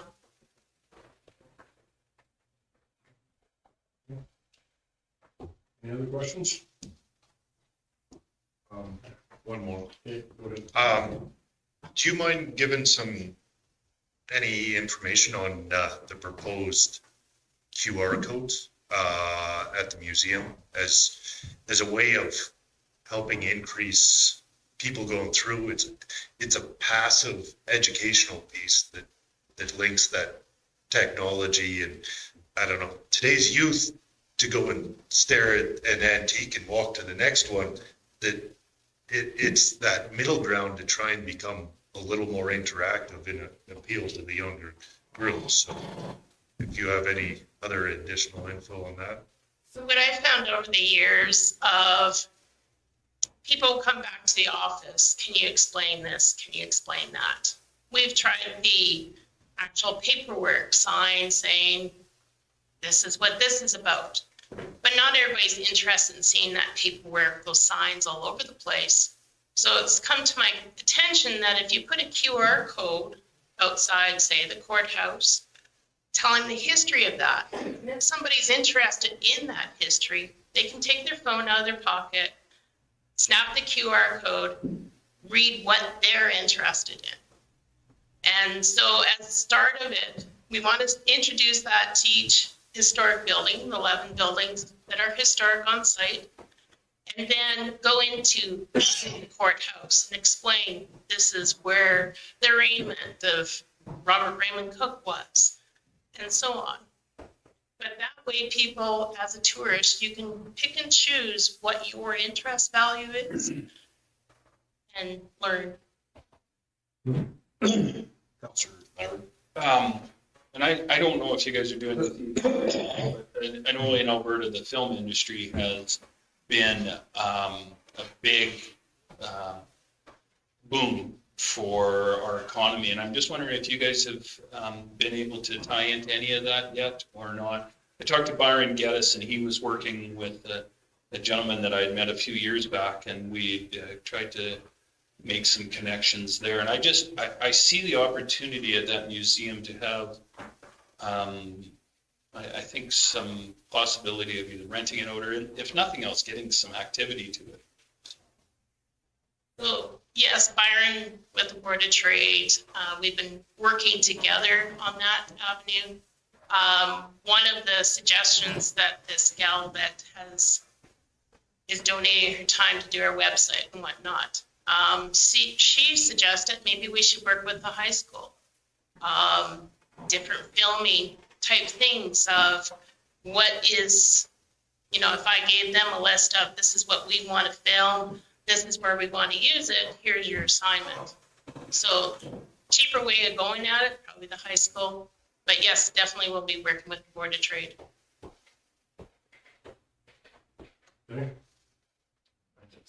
One more question. I was just wondering who won this year, the night. Right there.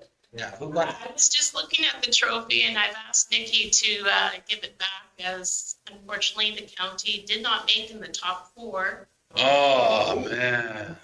It's okay. Who did? But having said that, wasn't not the attic, which you have been sharing the trophy with. It's Wells Furniture, Oh, right on. Good. which was done by Kathy Thomas from the attic.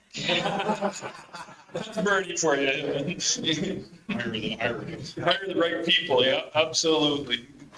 It's awesome. It's always a popular event. So. Yes. Excellent. Good. Thank you very much for coming in. Presentation Don't forget your trophy. to us. Not for you, yeah. Give that back to you. Just raises the bar for next year. Yeah, we'll collect it back next year, don't worry. Better get a generator over there. Challenge. We'll take that challenge. Yeah. We'll all be here.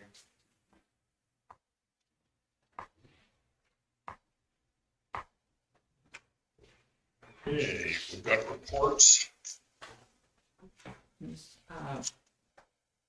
Chairman, if I may, Yes. direction on budget.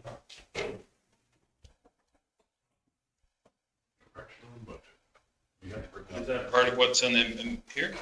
Yeah, we just had delegation ask you for an increase in what you Add in the budget to allot to the Let's have new. a budget discussion Thursday night. We haven't finalized it. I think we can bring it up at another time.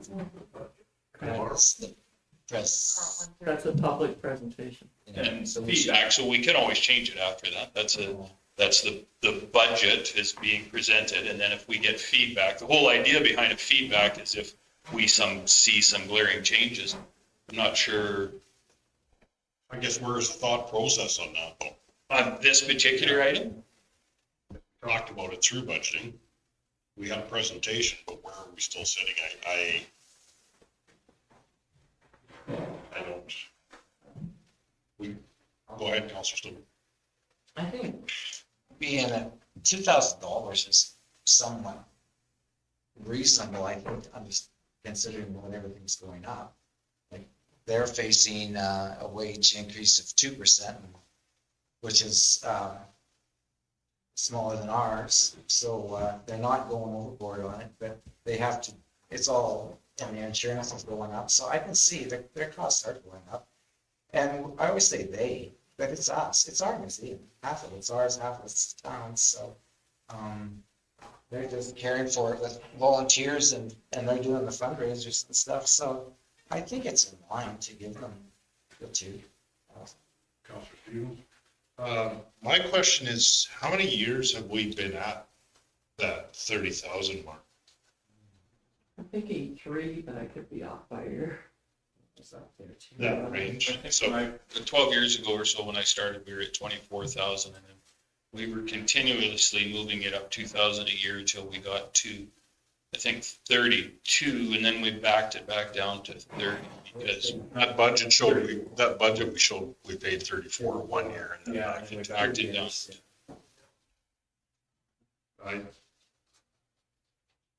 So roughly 3 years that we've been at the 30 grand. That answer. I thought that was different. I thought they had budgeted 34 grand, but the actual was 30. I thought They kept doing that, but we held them at 30 grand. We did bring it up. We did pay them at one time. We did pay that and then brought it back down. But it was to budget within their means too. I know their maintenance costs are higher and stuff. Sometime they have to hit a sustainability piece, or we have to increase our mill rate and say that that's where it's going to.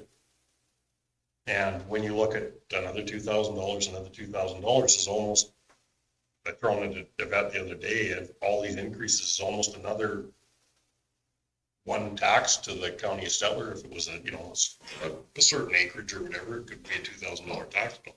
Well, we do Including school and everything too, so really it could be two taxes. We do a lot of in-kind. And I know, speaking with the town CAO, that they felt that the extra that they put in was offset by the in-kind that we give to the museum. So will that even up? Or will we continue to give and still put another $2,000 in? I know I'm hesitant to lock into a $2,000 increase every year for the next several years. I'm not there.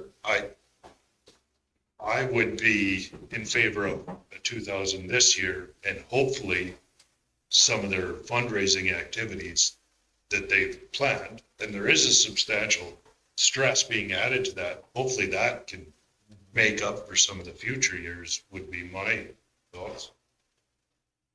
And we did go to the July 1st. It was a good deal this year. But on the same sense, maybe there should be a better drive. There was just they could divert you to get a membership. Yeah. But you could walk right directly past that quite easily, couldn't you? Correct. And even that pancake breakfast, I mean, the amount of people was awesome, and that partnership worked out well, but what they were charging, like that was, as far as a fundraiser goes, that was kind of a pittance, and that was one of the things discussed, was instead of a $5 membership or entry fee for adults, it's trying to maximize your revenue from the activities you do. Another one was, you cannot go anywhere and feed someone for $5 a plate. And it was a very good meal with large portions. So is it 6 or 7 and try and maximize these? And I'm hoping that some of those will offset in the future years, plus the additional fundraisers. But I think 2,000 is reasonable, given that it's been frozen for 3 years, given our recent inflation. But I'm hesitant to lock in past this year. Councilor Rowe? When was the last time they did a casino? Last year. Last year. And now and it's still, 3 years. Every 3 years. They said they had to have how much? 20 grand. 20 grand? And now they want another 2 grand. I don't know. No. Typically, they try just, any organization, I'm not just talking museum now, any organization that goes to a casino, typically they spread that over the 3 years. So it's going to last to the next one. 7 grand a year, or not quite. Okay, we're going to suggest to take it to the public meeting, but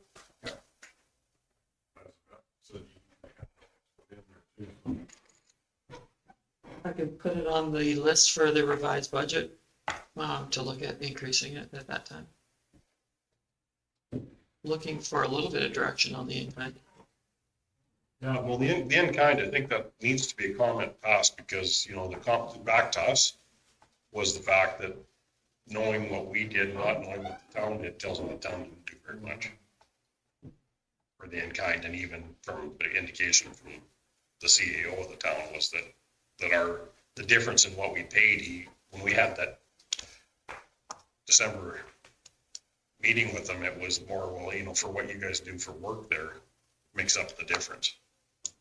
Well, and that's where, when I think we were doing it, we had quite a few requests coming in on a regular basis. When we were at the 34,000, and then we looked at it and said, you know, our in-kind is well above, and that's why we brought it back down. So I don't think we really said at that point, though, that we were making the difference up with in-kind labor.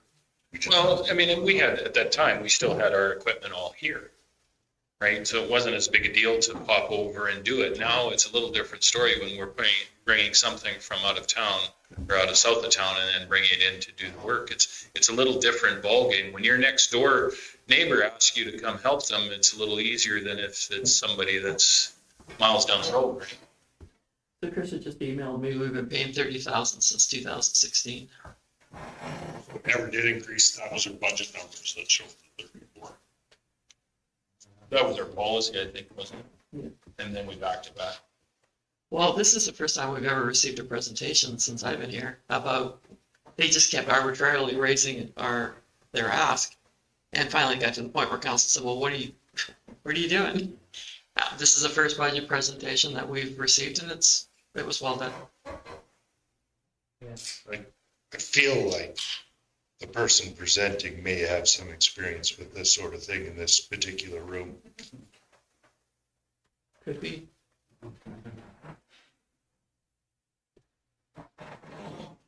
And with the 1st of July breakfast, I think the one volunteer that was from the county or on that board needs to find some other ones to run pancakes with. And this year, he was going to be wore right into the ground. Volunteer. Okay. Well, where do we give administration and direction on that? I mean, she's sitting there looking at us, so I can just see what's going on in her mind right now. Well, there is a piece with the in-kind, though. We need to get that. I'll be honest, Mr. Chairman, there's a piece that's in kind, and there's also a large portion of me, when we sold that property to them, that was a very, it was, and in the simple fact that was, market value was reduced. The value of the work that we put into it was immense. I do have a hard time. We could sit here and I could give you 5 organizations, maybe 10, that could use an extra $2,000. I mean, I have a place, I sat on the museum board. It definitely has a place in my thought pattern that I think it's very well needed. But I also think there's a part that we have to be fiscally prudent and say, when do you say enough is enough?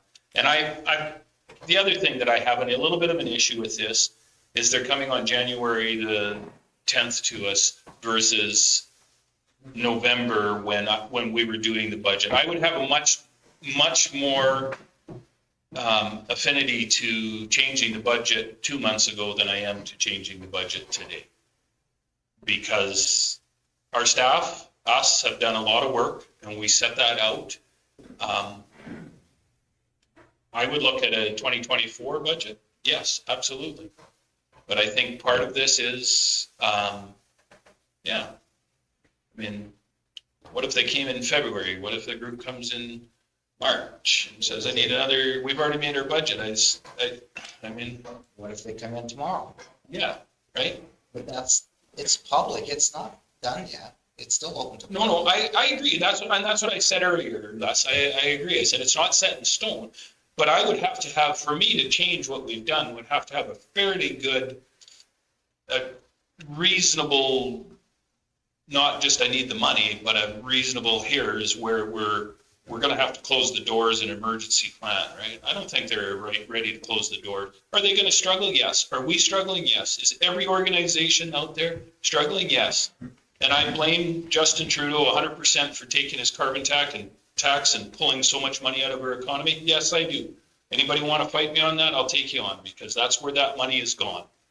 You can increase interest rates and it'll take money out of the economy, or you can tax the heck out of your people and take money out of the economy. He has taken money out of the economy. Both sides. Councilor Gender? I just look at the amount of deficit that they're running this year compared to in the past.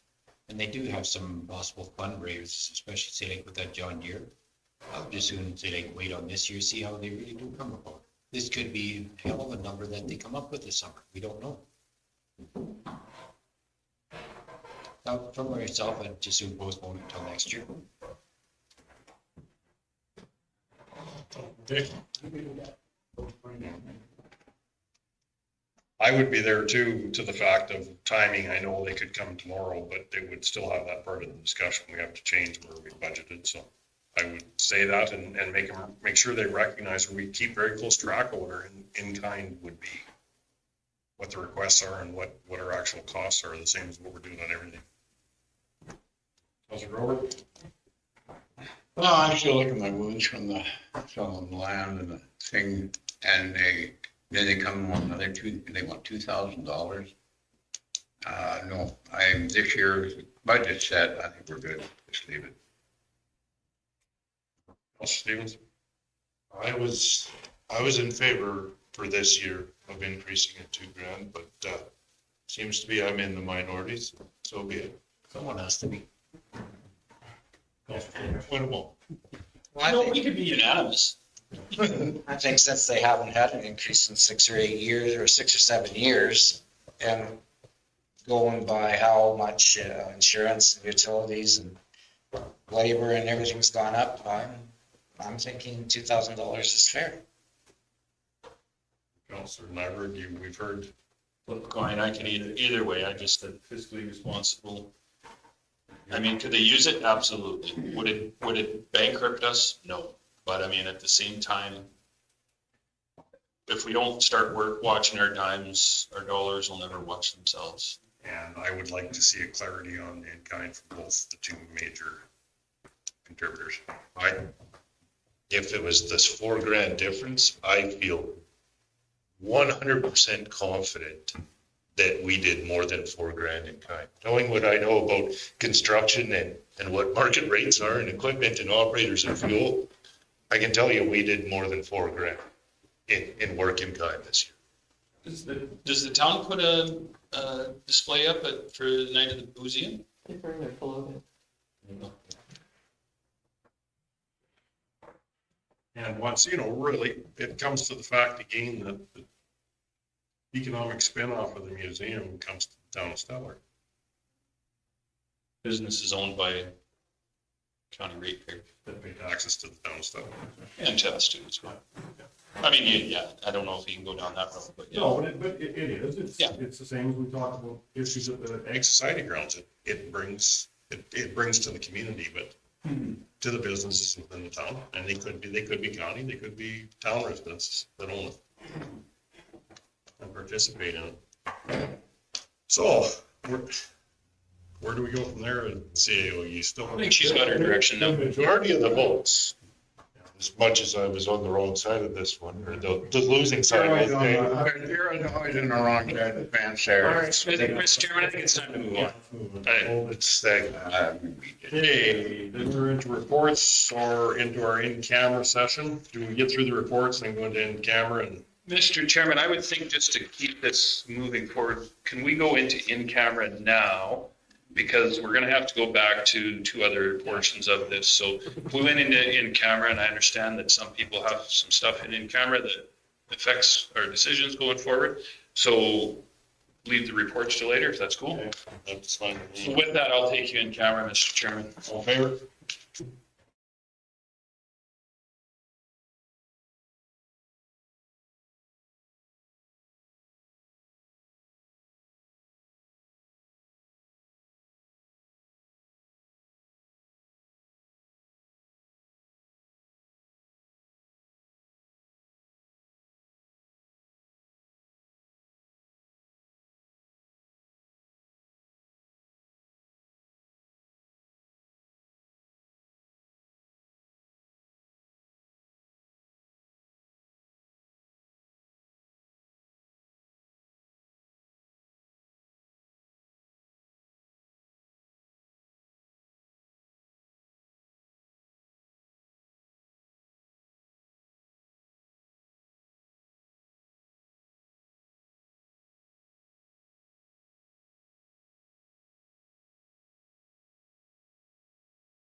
James.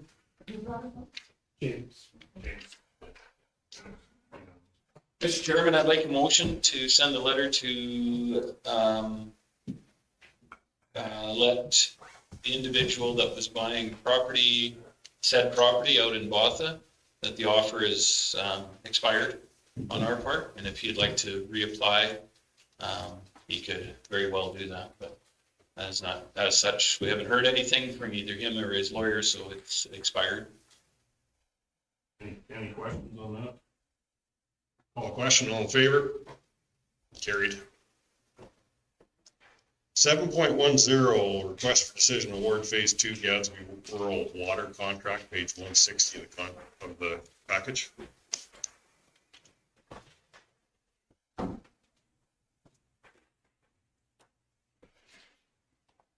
Mr. Chairman. Oh.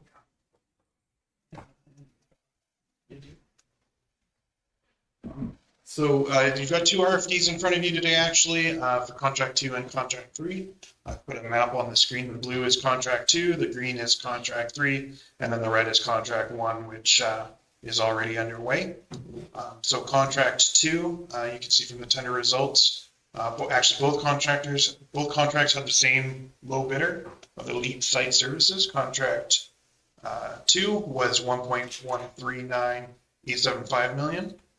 And contract 3 was 1.544780. Can you put that third one up so we can see it? That dollar figure. Both dollars. Here, it's right there. There you go.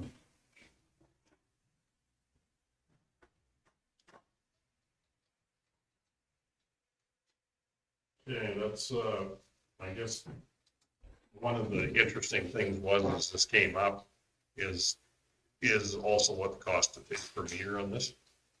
And when we were told by our engineering firm, pricing was very good, which was very true. It is very good. I guess the more sooner we know about what the costs are in the other one, I think that's gonna make it, Councilman Everett. Mr. Chairman, unfortunately, we just went through a very stringent budget details. We are going to be having increase on our taxes, unfortunately, just to pay the bills. The funding isn't here for this. I'm in favor of rural water lines, but I think at this point, we have to let this contractor know that we're not able to go forward with phase 2 and phase 3. So I'd make the motion, and I don't know how we would make this motion. Do you cancel the bid, or what's the best way to do it? He's not going to award the contract? That we not award the contract at this time. There is a possibility that we could later on, but right now I just don't want to have them hanging around thinking that this may or may not be a possibility. So. Councilor Grover? But it also should be in that when you send that to them, that you really appreciated the fair and equitable bid. Excuse me. Fair and equitable bid that they put on this job, because that is a fair and equitable bid. Absolutely. And that we're not because of them or anything like that. We're just not at this time financially. Just can't afford it. Can't afford it. If our situation changes, we would certainly look at that, and if they're open to that, we would go forward with it. But right now, we just can't afford it. Councilor Hendry? Is there a time limit on when this it becomes defunct? I think it's 30 days, isn't it? We have to accept it within 30 days. Yeah, I'd have to review the tender documentation. From what date? Well, they were tendered around the end of December, weren't they? Middle of December type thing? Yeah, well, actually, it closed toward the end of November. Yeah. So we're already pushing it. It may be over right now. I'm sure if you were making a motion to award today, that we would be able to get the contractor to make good on their price, but. The only thing is we did recognize in our strategic plan and that water was a very important thing. those people are in tough shape for water. That's one thing that does bother me on this. And I know, we need to come up with a plan on how we finance or what we do, because they need water. And if we don't put water out there, we're gonna have a lot less residents and a lot more just big farm pieces that don't contribute as much to the community, and definitely don't contribute as much to our tax base when we don't have the farms there to support it. So, Councilor Stillberg? Yeah, I know the value of having water and definitely support the rural water program in the county. But I think could be some light at the end of the tunnel here, because I mean, we're within probably a year of 2 major elections. And I know the water, when Indiana-Weimar got the water, it was 90-10 funding. And when Erskine Hamlet got water, it was a $4 million grant or something? Like it was. Well, yeah, Indiana Weimar was actually that Building Canada fund, and it was 1/3, 1/3, 1/3, so it cost us 1/3. And that was the same with Erskine, with the small community fund, 1/3, 1/3. Was that because of the Hamlets? No. No? Okay. Just a question. So maybe these opportunities, like if we get, because it's hard to spend all our dimes on one project, but if we can get help out of really good funding programs, so, and they might not be far off. So I think it's worth waiting for, because sure, shoot, if we spend all our reserves on it, and because you probably can't do it after the fact, and then these programs come through, we would be pretty sad. We look pretty silly. But also, as part of that master plan, I think we do need to look at, like, when you start looking at what the price of a quarter of land is, maybe what that water service is worth. I know we've talked to people already on this phase 2 and phase 3 of what it would cost. But on go forward, maybe like there's people that may be willing to pay more than what we're saying to get water to their place, because it is a lifeline. Mm-hmm. So that's part of what we're gonna have to look at between that and grant funding. But it really disappoints me that we're not continuing forward, because these people do.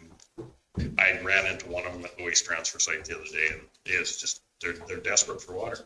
So, Councilor Stevens. I like the idea of having those shovel-ready projects, especially before an election. And we've gotten lucky in the past. And I have no doubt about the need from some of these people. But at the same point, the savings for phase 1 started before I was even on council. This went on for several years.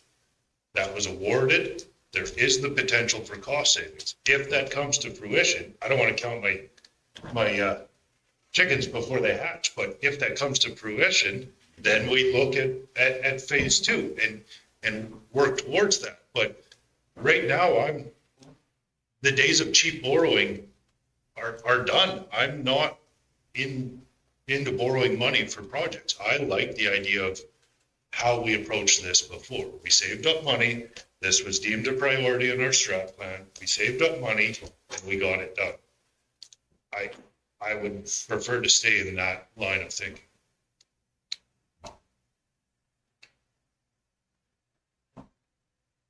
Do we have a motion on the table? Any other questions, comments? Comments from you, CEO Costi? You're sitting there looking like every direction, but. Well, I think, whatever savings we realize on phase 1, we'll stick it back into the pool.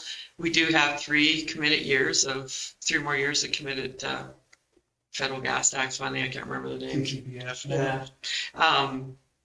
And it's a federal grant. Justin has doubled it in the past. He may double it again. Looking forward, going to the election. Your other option is to borrow from reserves. So because you're looking at about almost $3 million job, 2.7, 2.6, you could borrow out of reserves and then pay it back with every grant that you can get your hands on.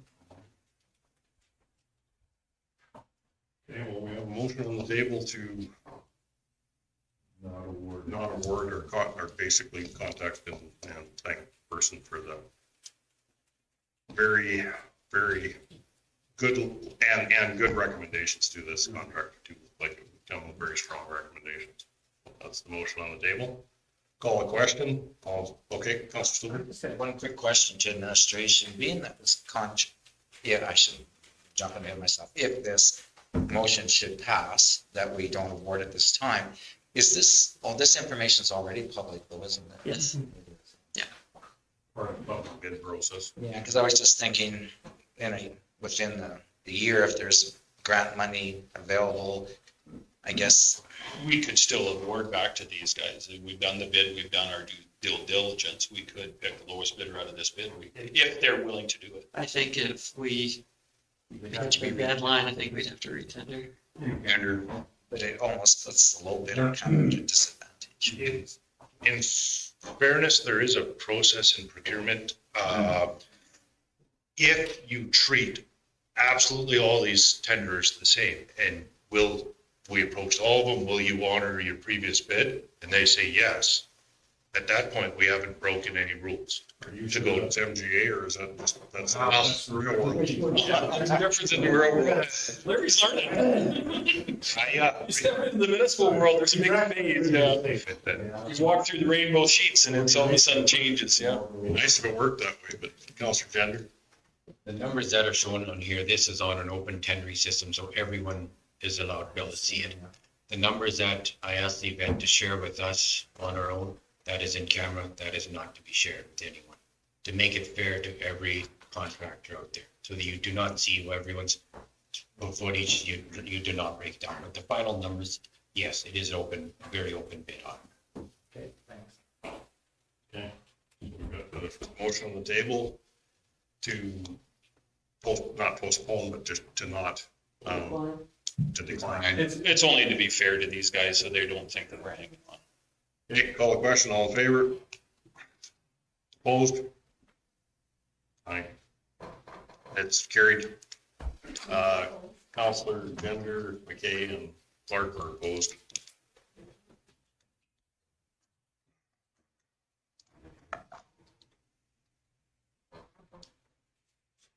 That was for phase two. We cover both with one. It's 2 and 3. 2 and 3, but it's two different. Yeah, just 2 separate RFTs. If you want to split the motions, that's perfect. Same thing, I'll go the same way. On 7.11, we'll call the question. In favor of declining? Opposed? It's the same again. I was gonna be hesitant, maybe not. Phase two. Okay, reports, Chief Administrative Officer's report. Everybody's had a very long time to talk about it, to send questions back. Mr. Chairman, I'd like to move the CEO's report forward. Okay, questions, concerns? All in favor? Seeing none, all in favor? Carried. Financial reports, accounts payable register, bank reconciliations, November 30th, 2022. Reserves, November 30th, 2022, and 11.2.4 year-to-date budget, November 30th, 2022, pages 175 to 240.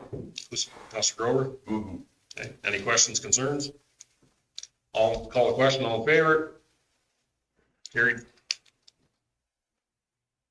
Councilor fee sheets, page 241 of the package. Councilor Stillberg? I just didn't get to it, but I just had one quick question on Mr. McKay's, the ratepayer meeting. What is that? That was a meeting that the landowners around there on the road, the tower road that was built this year, and Justin was here, but I didn't get to talk to him. I think he was gonna build it in, so if that's one that I shouldn't have put down there, that's fine. I just put it down. I just wasn't clear what it was for, if it was something that your $750 a month would cover, or if it was something different, I didn't know. Typically, when we meet with our own ratepayers, we don't charge a per diem on it. I mean, I guess that's what our supervision fee is. If you were a counselor coming into my area to help me, like Justin could bill for it, or if Larry comes and helps me on an issue in my area, yeah, that would be, but I wouldn't bill for it typically. Could fix that next time around. Any other questions on that? Counselor Stiller? I'll make the, machines. With the adjustments the next month. I guess that's the onus on the council. Oh, yeah, fair enough. I'll call the question. All in favor? Carried. Council committee reports, 11.4.1 Stettler and District FCSS, Stettler Public Library, and Stettler Health Foundation, pages 248 to 256. Is there any updates from people that submitted them or any questions on them? No, I just, for the library, once a year, I tend to put in one of their monthly newsletters to go with my report, just to show how many events in typical go on in the library in 1 month. So I just chose the first month of the year this time.